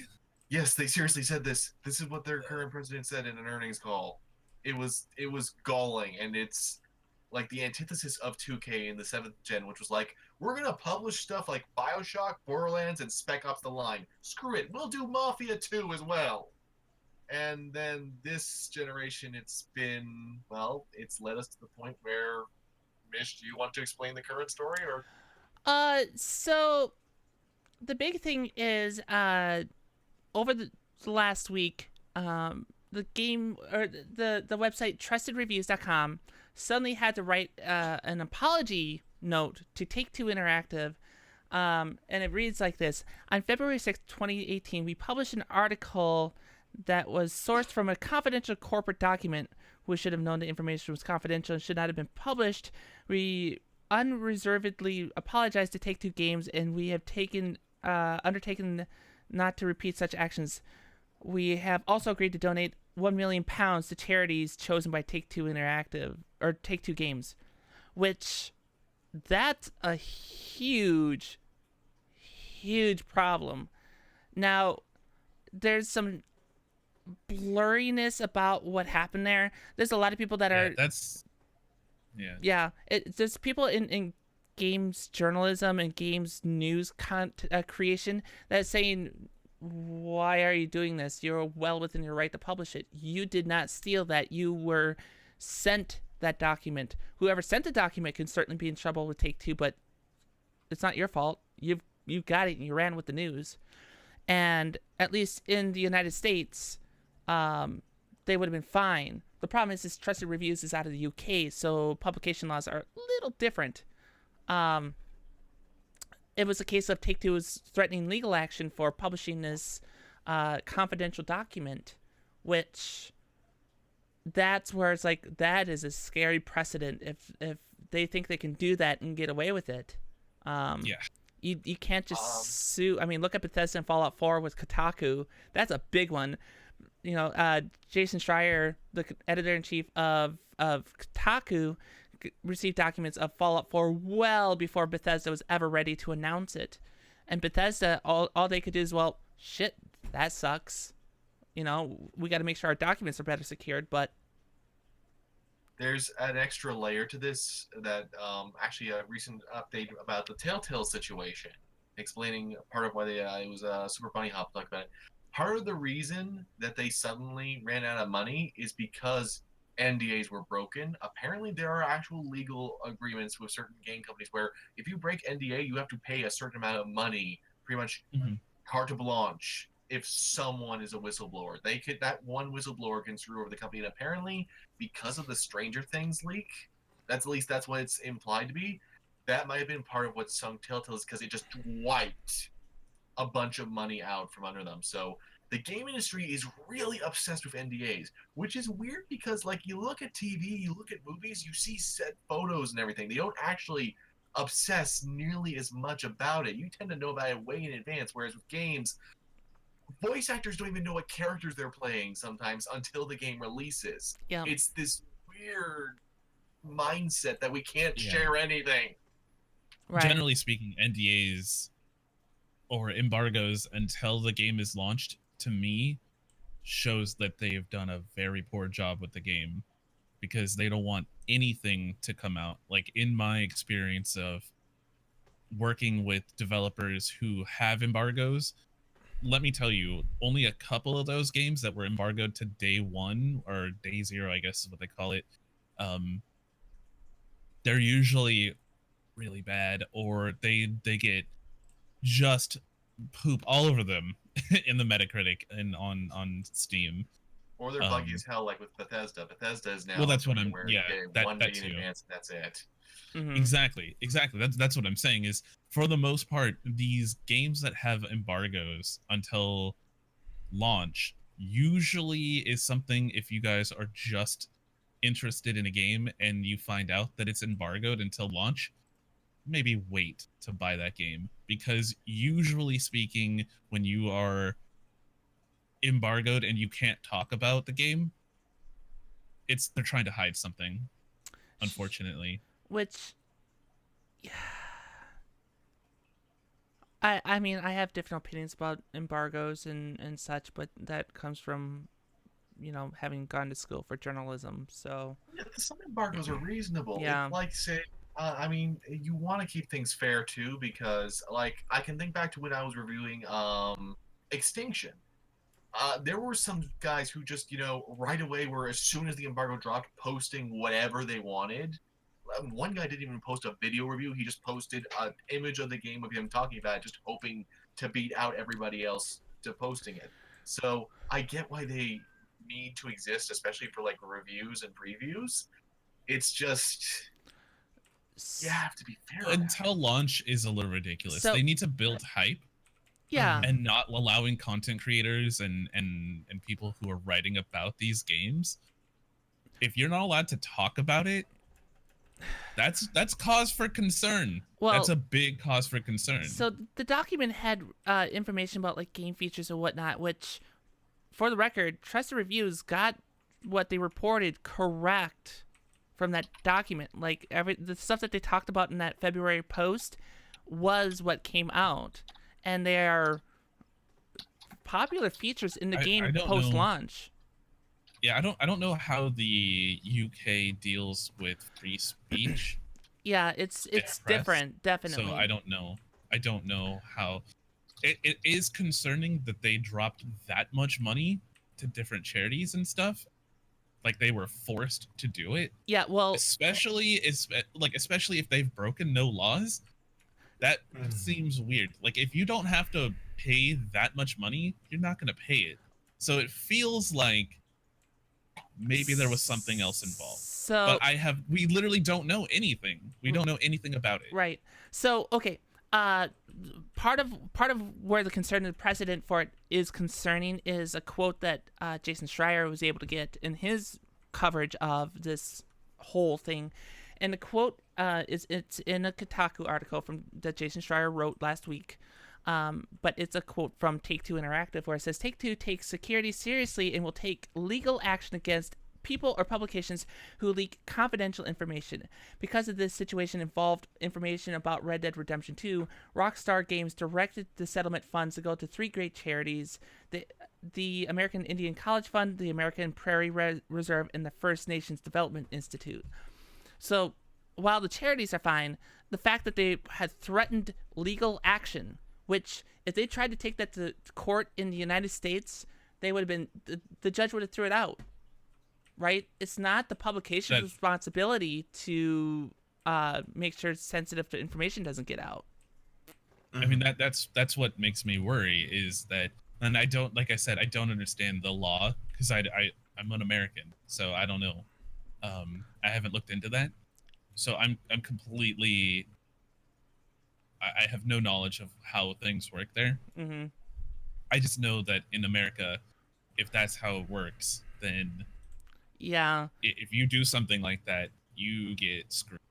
Yeah, because we have freedom of press and speech. Yeah, So and there's a lot of First Amendment lawyers that would have taken that case because they know it would have been a slam dunk, right? But the issue is because it's a UK-based site, it would fall into UK jurisdiction versus Rockstar, which is a US-based company, where that jurisdiction lies. That's kind of where this issue comes in.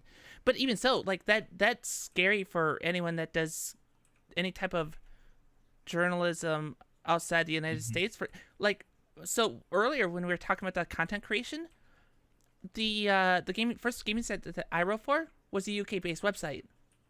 So would I have been bound by the UK law, or because I'm an American, I would have my freedom? That's a good question.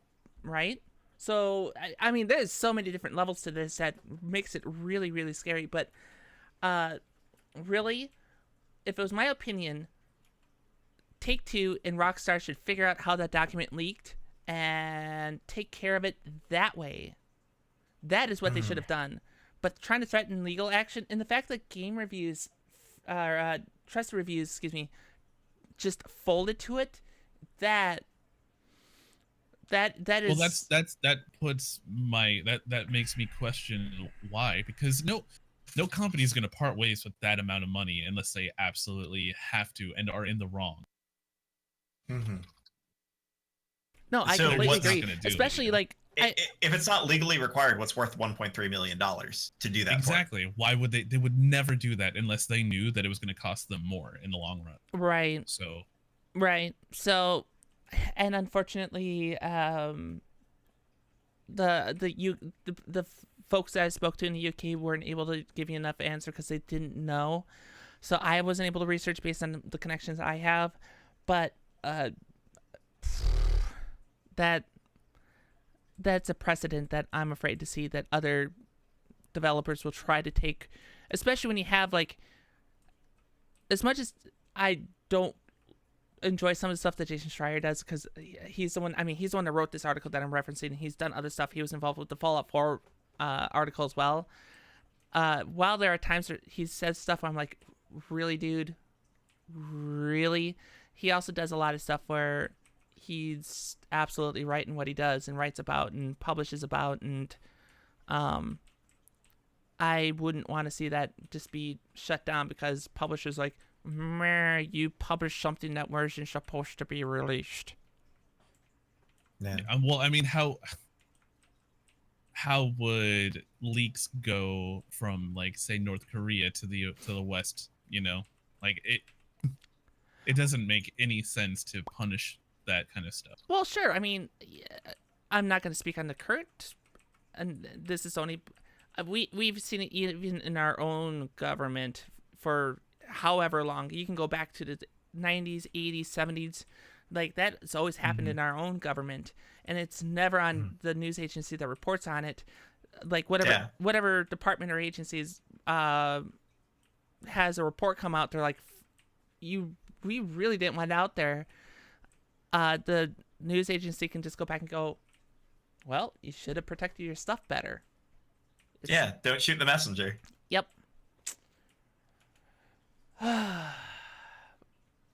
All right. Well, I guess we'll just have to keep an eye on that and see what else happens.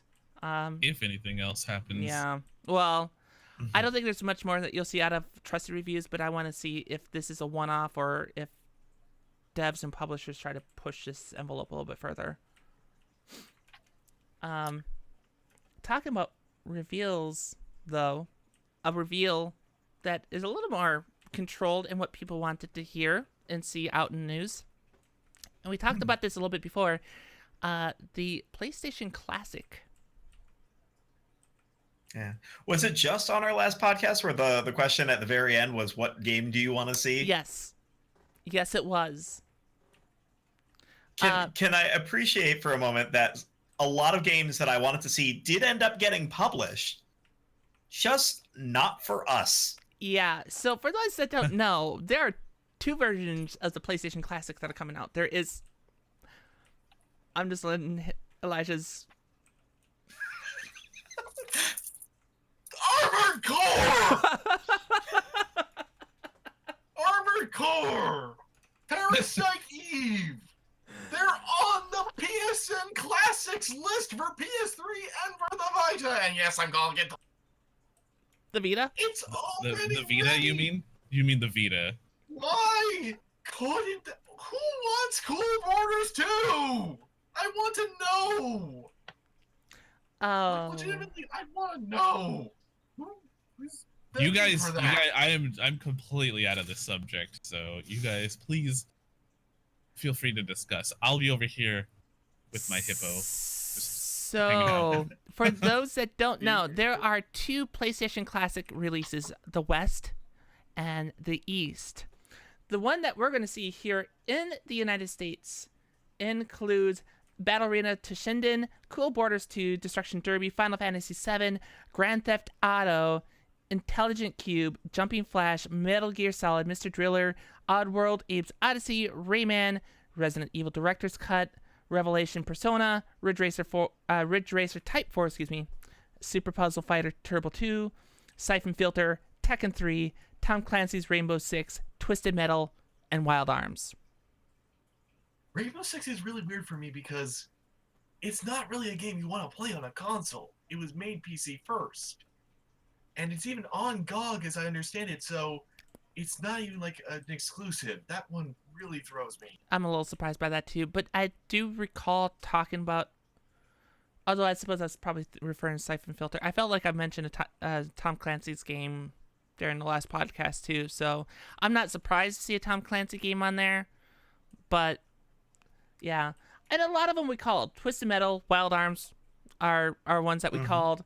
Metal Gear Solid, I forget who called that one out, but I felt like that one was covered. And anything Siphon without a Filter Final was good. Fantasy would have been surprising. Yeah. Final Fantasy VII, of course. I mean, that was the one that brought JRPGs back to the West. Oddworld, Abe's Odyssey, I'm not too surprised by. That one's kind of a... I mean, it's kind of a cult type. Yeah. A new re-release even. It's definitive to the original PlayStation, and Yeah. I think it's a very good pick because of that. Yep. Resident Evil Director's Cut, which is... I know that we're discussing whether it would be 2 or Director's Cut, but the fact that the Dual Shocks weren't on the controller, we kind of defaulted to Director's Cut, so we called that one as well. Why is that also... That still... It just gets me why we don't have dual shocks. I Still don't understand I don't know. why no analog It's sticks. so much better. Can't tell me they don't have a surplus. Cool Borders 2, which was kind of a surprise, but I recall having fun with that one when I was a kid, so... I don't remember it, but I remember the name. Yeah. I've never heard of it until today. That said, the West has their own lineup of games.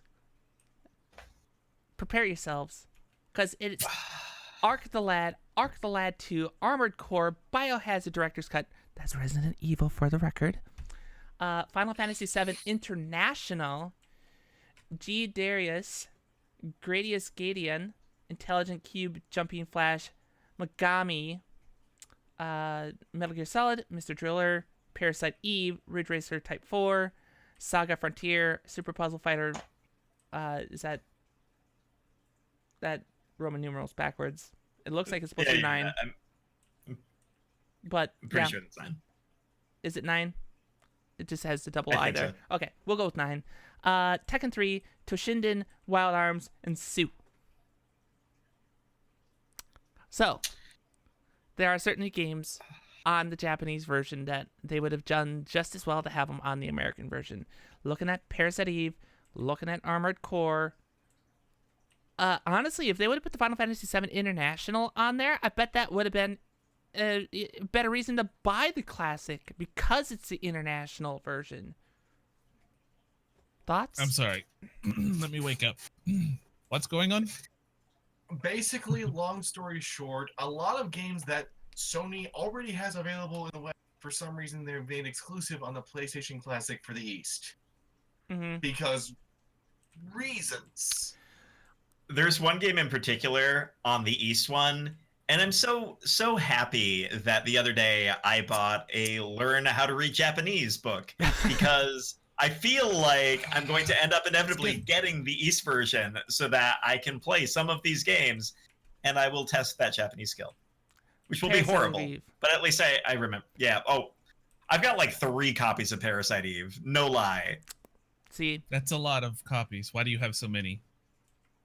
Because one of them you have to have, a physical copy of, and then it was virtual console option, so you get that, and now I there's suppose this. Now I'll have 3. Now you just bought you're gonna get the other one just because. So- I mean, I have 4 copies of The World Ends With You. This is not my worst game. So, I guess a question and a thought is, why do we keep seeing this from the Japanese publishers where they send different products over to America when there's so many of us over here in the West that go, please send us the same stuff because we will definitely play it. Why do you... I don't know. The Japanese market has always been a little confusing to Westerners, and especially the way that they decide on what to give to the West and what not to give. This has always been a thing. Well, It will continue to be a thing. sure. We saw that with Nintendo and Mario and Mario 2. Project Rainfall, the Yeah. Fatal Frame. Yeah. It's the whole clock tower Final Fantasy. situation. Final Fantasy is another great example of how messed up that can be. Mm-hmm. The easiest answer is to say that they don't think that it's going to sell well. There have been a lot of excuses for that. In the Mario scenario, it was, these games are too hard for those Westerners. They're not going to be able to handle it like we are. Here, we're going to give them a different game and just reskin it. Like, that's literally Super Mario Brothers 2. That's the scenario there. I don't think that we're quite in that spot, especially because a lot of the games that are on here on the East side are games that have been produced and provided in the West. They just probably saw so few copies that they thought, hey, this probably isn't worth sending out versus Destruction Derby. And most Yeah. copies have Intelligent Cube, and I have no idea what that is. I don't... Also, if I can offer just another quick counterpoint, is the SNES Classic. I mean, they threw in Star Fox 2, which up until then never got released, and that was just kind of thing. Is like they actually allowed it as a chance to introduce people to something. They gave kids and It was an incentive. gamers who missed out beforehand a chance to experience these things. Whereas the PlayStation 1 seems to be entirely aimed at adults, So, which is a really weird choice too. that's a good point. Of course, the other thing I would probably want to point out is that it's probably running off something that's similar to Raspberry Pi in those little classic cases, right? Yeah. Which also means that the memory's there just to have all the games that are on both lists available. So why would you not just put them all there? Like, why would you have to make it region Modders are going specific? to do it. Right. Yeah. Yeah, they are. And modders are going to probably put is almost it- a whole library there. Is it Nintendo or Squeenix who made like a buttload of profit on games and they're just like, nope, this is a failure? I forget. which That's Square company. Enix. That's Square Enix. Tomb Raider was a failure, just so you know. Okay. Definitely the So I remake feel- of Tomb Raider. Hitman 2, Awful. that one was, oh goodness. Oh. I feel like that's a lot of the kind of mentality we're seeing is like they don't want to do it because it's not going to make enough of a profit. Well, the Even though problem. it doesn't really cost adapting. They're that starting much. to learn. They're getting better about it after being like, Resident Evil 6 sold 8 million copies. That's not enough. Or the 12 million for for Tomb Raider, the Tomb Raider reboot. Of course, we won't talk about how they had to completely remake a MMO from scratch because they botched it up so bad, and that's really where they lost their profits. But no, it was Tomb Raider. No. I mean, it was something that started out in America. Honestly, though, like, especially with memory and the capacity of memory, it wouldn't have been that difficult to just put it all on there. Because I'm willing to bet that the memory, that storage that they're using, has a lot of open space. I have no doubt in my mind that could be a case. And if not, let's say it's like a 32 gig like SD card that is stored on something similar, would have been that difficult to go to 64. To double that, it wouldn't have cost that much more. And the couple of dollars difference, you could have even added into the price tag, and people would have gone, oh, look at all the games for that price, and would have just paid it. Yeah, no, I agree.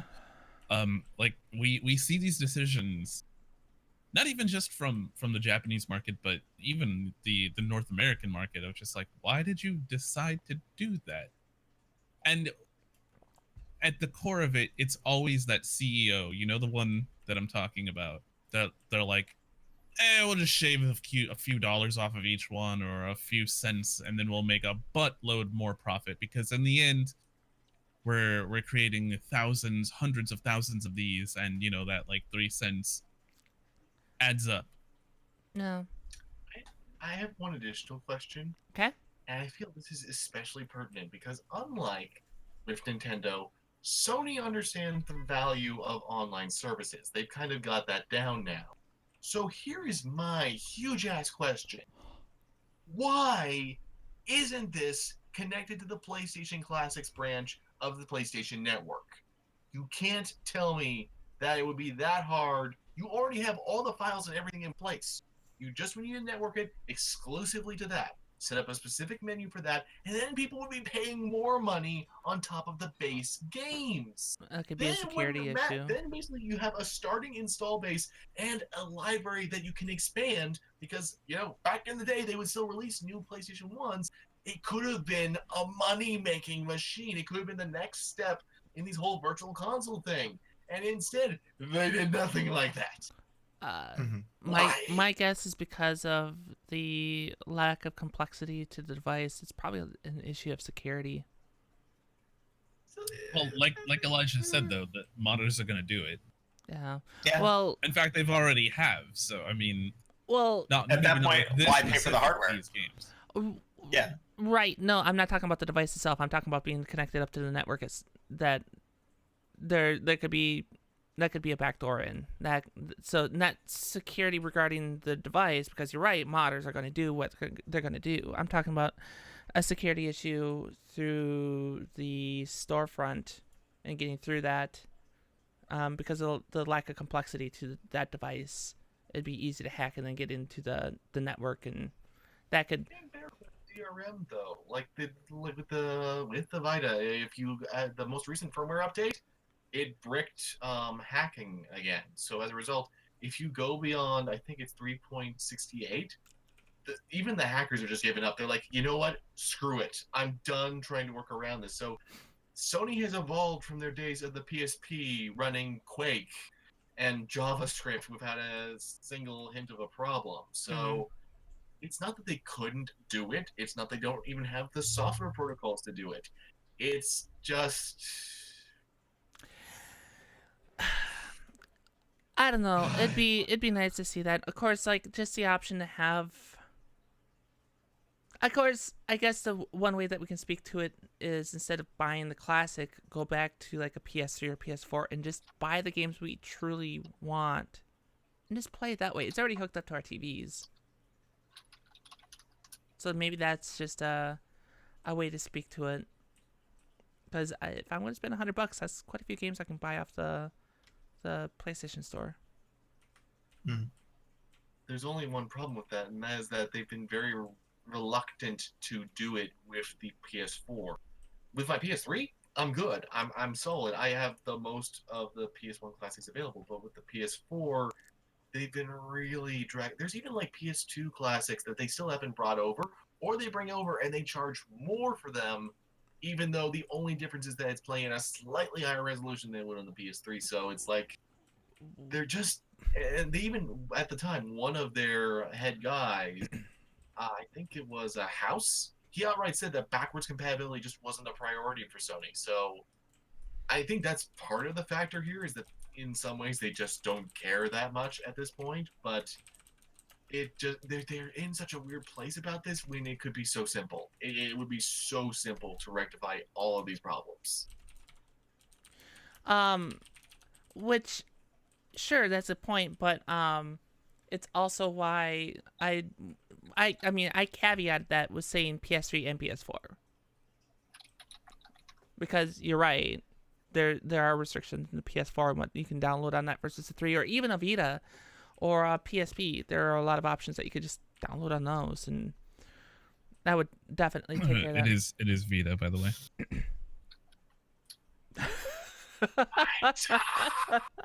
It is definitely not the Vita. I will fight on this hill until my beard is longer than my pants.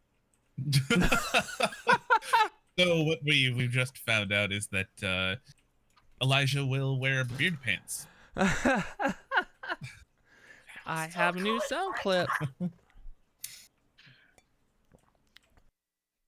And actually, since we kind of have beaten this into a dead horse, speaking of potentially embarrassing and or questionable decisions, we do have another topic for tonight. Oh, I love this topic so much. This is like one of my most favorite topics that we've had on the show. So, all right, yeah. So it is the last topic that we have on our notes. So especially with the announcement of the classic, there are some games out in there that we definitely enjoy and like to play and such. That said, there's probably a guilty pleasure in there. So I think we'll kick this one up to Dizza, since he hasn't said anything in a while. And Dizza G, what is a guilty pleasure game for you? Just a little explanation of a game that you love. Please let it be a Barbie game. You know, for a moment, I was thinking about joking, because there is a Mary and Ashley Olsen horse breeding game on the PlayStation. I've seen that. I know what you're talking about. Why do I know what you're talking about? I remember very specifically when it was purchased, and it was purchased for my household. There was a Kmart that was going out of sale, or out of business. They had a sale like 90% off. And I remember my mom thinking, oh, wow, this looks like a fantastic game. I absolutely need to get this. It was the one game that she ever played on my PlayStation. I think she played it for all of 10 minutes. And I am very glad to say I have no idea where it is now. Okay, but what is your guilty pleasure? Nice try. Nice distraction there. This evasion. It failed. I need to roll better on my checks. Anyways, I will say I'll say guilty pleasure that I feel comfortable talking about, I think is on that list of the Japanese PlayStation titles. That's Saga Frontier. It's not a particularly well received game in the US. It is definitely one of those games that I would like to play, and I love the fact that it has 7 different characters who have completely different storylines. You'll replay a lot of stuff very similarly, and it has some very rough edges to it. But to build the sense of universe, and I mean, the closest equivalent right now is Octopath Traveler. And I think Octopath Traveler has been widely regarded as a fantastic game. They were nowhere near that level at the time that Saga Frontier was made. And I think that there are a lot of games in the Saga series that just didn't get the amount of attention because either it was tough as nails or had rough edges or bad scripting or other things that happen with Japanese RPGs in general. Actual guilty pleasure that I feel very uncomfortable talking about is I've definitely had my fair time with clicker games, and particularly Cookie Clicker. Scandal. It's a code 3 in chat. If you guys know what I'm talking about, please join me in the code 3. Would you even count that as a game? Like, there's no real objective to it. There's no fail state. The objective is to click things. And there's boy. a success state. I've gotten more cookies. But no I'm in a fail constant state. state of more success. A constant state of more and more diabetes. But you know what? The feeling of corrupting those wonderful grandmas into all versions that they have, it's wonderful. It's charming, and it's utterly disgusting. So much so that and I think about this now because my ex recently sent a photo of the bumper sticker that we got that says "absolutely disgusting" with one of the cookie clicker grandmas at the top of it. Still has it to this day, and it's still wonderful. Nice. The fact that I got somebody else addicted to cookie clicker should tell you how much of an unfortunate advocate I am for it. That is horrifying. Dizza, congratulations. That was a pretty cringy one. I appreciate it. Actually, Yeah, a lot. every once in a while I relapse, and it no. hasn't happened in a while. It hasn't happened in a while. Money on it. No, I have not. Okay. Then it's okay. But there's so many different clones. There's the time clickers, which I've definitely gone into once or twice, and then I think the most time that I've spent on any game on Steam is Adventure Capitalist, which is literally just watching dollars and cents increase. And they give you like 3 different tables of different items that you can continue to upgrade and level. And yeah, it's totally arbitrary. It's totally meaningless. And there's no thought required for it. And sometimes my brain just wants those endorphins. And I fully I feel accept that that's the awful base of my humanity. No, I definitely agree. I know that feel. There are games where like Farm Together is one of those games. It's not really a guilty pleasure or anything, but it's one of those games where you just to do something. There's no fail state or anything. I suppose this would be a great segue for you to talk about your guilty pleasure, huh, Hippo? Oh, you guys already know. If you guys know me, you already know my guilty pleasure game. I streamed it because that's how much I love it. I actually did a 12-hour stream, not of just this game, but I did a segment of it. Michelle, you joined me in this endeavor. Fishing Planet. I've actually spent money on that game. I've spent money on Fishing Planet because I like that game. I did recall that. I actually had someone, I streamed it like a week later, and someone came and was like, what the hell is this? It's so good. It's so good. Why am I getting banned in chat? Get out of here. That game, I don't know. I love it. I like fishing games for a little while, but that one is the one that I just keep going back to. I've actually spent money on other fishing games, and none of them give me the pleasure that Fishing Planet does. So, at me, devs. I'm on Twitter. Oh dear. All yeah, right. Mish, do tell. I have to think about it, like, because a lot of the games that I enjoy and like are the games that I have to play and just enjoy are ones that are pretty well liked, like Guild Wars 2, StarCraft. That's not a guilty pleasure. Well, that's just it. Like, those are the games that I go to and play. Like, I have to really think about it. Like, what is an odd, like, because I enjoyed, like... You like giving everybody else bad rats. Oh, I've never actually played... Hold on. No. Right? I've never actually played Bad Rats. I just know it by its reputation. I've never played Bad Rats. Just The for guilty record. pleasure is giving everyone bad Yes. rats, actually. Yes. That is Yes. Honestly, that is a guilty pleasure because it's a game of seeing how badly people react to receiving that game. Yeah, no, like a lot of the games, the closest thing I can think of that is not as popular but is a game franchise I adore and love is Ace Combat. Like That's not really... but it's of the stuff that I really, really like. It's probably one of the less popular franchises versus like a Guild Wars or whatever. Not saying that. It's not I feel a Fishing like- Planet. I feel like in the right company, Mish, I can see you saying other things that you would say, I really enjoy this, and feeling like you can't say that you like Ace Combat. I will give you some credit on that. I will give you at least half points. Yeah. See, like, Okay. Yeah, and that's You need to have exactly you it. There's playing some all people, weird but things, though, young lady. but I absolutely it's so much fun to fly around and do the dog fighting or such, um, which is why That's why I played War Thunder. which is fun too. You know, I just like there's something about flying around in the F-22 Raptor shooting, arcade payload amount of missiles is incredibly satisfying to me. um, but yeah, I mean, I had to sit there and think. The only other thing that immediately comes to mind that isn't like as pop, it's not even that it's unpopular. It's just not known as BattleTech Firestorm 2.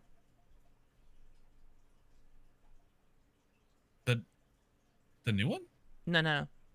BattleTech Oh. Firestorm 2 is about, oh gosh, 15, I'm Googling it. 20 years old. It's an old mech game. And in fact, the way to play it is you actually have to have the battle pods, like the simulation BattleTech pods, that are at 2 arcades in the entire country. One of them happens to be here in Okay. Minneapolis. Yeah. Okay, that's not really a guilty pleasure. That's just really cool. Just saying. You Okay, failed. It is actually super cool. You just failed on your own topic, lady. What is going on? I didn't. No. This is my topic. Oh, okay. People, I will Mhm. overcompensate because that's the problem. Okay. Is that I couldn't choose. Alone in the Dark, it's 2008. Clearly. Me, guy who played Blood Knights. I'm going to have some choices. So, first Get up, ready the to first ban. one that I thought of was Disney Infinity. Because goodness me, Disney's abandoned this even, and yet for some reason, I really, really enjoy playing this game. This is a perfect chill-out game. If I ever want to relax, I just load up one of the playsets, usually the Battlegrounds one, and I beat the ever-loving crap out of characters while using, like, Stitch or Alice Liddell, and it's fun. It's genuinely fun. It's a good game, Brent. And it's really stupid the reason that Disney canceled it. It's really, really stupid. So, like it was simply down to mismanagement of the character models. Otherwise, this thing would still be going, and it's fun. It's so much fun. So that one I've been really enjoying. Second on the list is one that I realistically understand it's not the best. It's not for how much I've gotten pleasure out of it, and most people aren't even going to remember that it happened. But Def Jr., Root of Evil, I mean, it's Super Mario 64 crossed with Quake, and it has split screen co-op on the Wii. It was originally a PSP series. It was actually, well, first it was going to be an Xbox game, then it became a PSP game, then this game got released on the Wii, and then the last game got released for DS and was a really weird spin-off. There was also 2 comics, because reasons, a manga that almost no one bought, and a movie that was canceled. It is the prototypical Elijah's going to talk way too long about this franchise sort of series. And just Root of Evil is like the best one, but it's like a cheap knockoff of Billy and Mandy at times. The best thing that came out of it is that the guy in charge of the art, Ted Nathif, went on to make a spiritual successor series of sorts called Courtney Crumrin, which is freaking amazing. It's like if C.S. Lewis combined forces with that new Sabrina series that everybody's talking about, and he was going through a serious goth phase. It is amazing, and I highly recommend checking that out. Probably more so than actual Death Jr., because as neat as it is also kind of janky and just really bizarre, and it's one that you have to explain why this is even in my collection. The biggest guilty pleasure, though, the one that I really feel like I have to justify enjoying, and justify the fact that between the Xbox 360 organ that I received for free from Games with Gold and my PC copy that I paid for knowingly after reading reviews and everything, still have probably gotten like 20 hours out of both, and even played the DLC, damn near platinum did on Xbox 360, Star Wars The Force Unleashed 2. Why? Why, you ask? Why the hell? A thing that you can finish in one sitting, that was basically the last game by LucasArts worth even acknowledging. barely. It plays beautifully. Like the game design, the actual gameplay is beautiful in motion. The story, I've actually written down, it would be so easy to fix without actually adding anything else. It was so sloppily written because, I mean, Hayden Blackman basically wrote the script in 2 weeks. That's not a lot of time to really edit and perfect something. So many factors were against this game. So many things were a train wreck about it, and yet it's just one of the most fluid games to play. It feels like what the first game should have been in the first place. It nails so many polish aspects that, as much as I am with everyone else in wishing it was something bigger, something better, oh my goodness, it is just so fun to pop down and play. It's the perfect game to play while you're exercising. Let's put it that way. Okay. You ride the bike or whatever, or you're on the treadmill, you tear through some stormtroopers. You keep skipping all the cutscenes because, my gosh, Koda's acting in that game is horrendous. And then you're done. Nice. Okay. Can appreciate that. I did think about more about it too, and I think maybe while we're sitting in the Discord after show chat, we'll figure out more. I suppose that said, this is a good place to go ahead and wrap it up. Before we go, we're gonna go ahead and sell out a little bit and talk about our channels and what's coming up on them, and we'll do follows for all the people that talk about what they're doing. So to kick this off, why don't we go back up to Mr. Dizzy? What do you got coming up on your channel? Where can we find you, etc.? You can definitely find me on Twitch. That's the easiest way to find me. You can also find me on Twitter and Discord. Twitter's probably the easiest way to get access to when my streams are going to come up. This week, I think we're looking at Monday and Wednesday, spending a lot of time on Persona. I want to be done with it. We're only like 85 hours into the game, so we might be done by the time the next podcast comes around. Crossed fingers. And I'm already starting to think about our next game. I think now that I have access to stream material off of my PS3, which means that I can get original PlayStation titles, we're looking at some very fun original PlayStation stuff. My top on the list right now, I think, is probably Parasite, but there are so many options. We're definitely going to be talking about that over the next couple of weeks as well. So definitely stop on by on Twitch, check out that Twitter account, and let me know what you think. What's your favorite game from the original PlayStation that you would like to go back to? Love to hear it. Right on. All right, guys, and of course in the chat I'll be dropping links to where you can find them. Hippo, what do you've got coming up on your channel? Monday we're gonna check out Project Hospital. It is a game that a lot of people have been comparing to 2 Point, which is weird because I guess it's just because they're both hospital games. It's much more realistic, less jokey. Tuesday I play Guild Wars with you.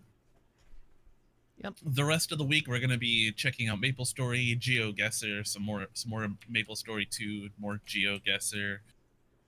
There's a couple of things that I would like to try. I would like to go back to Assassin's Creed Odyssey.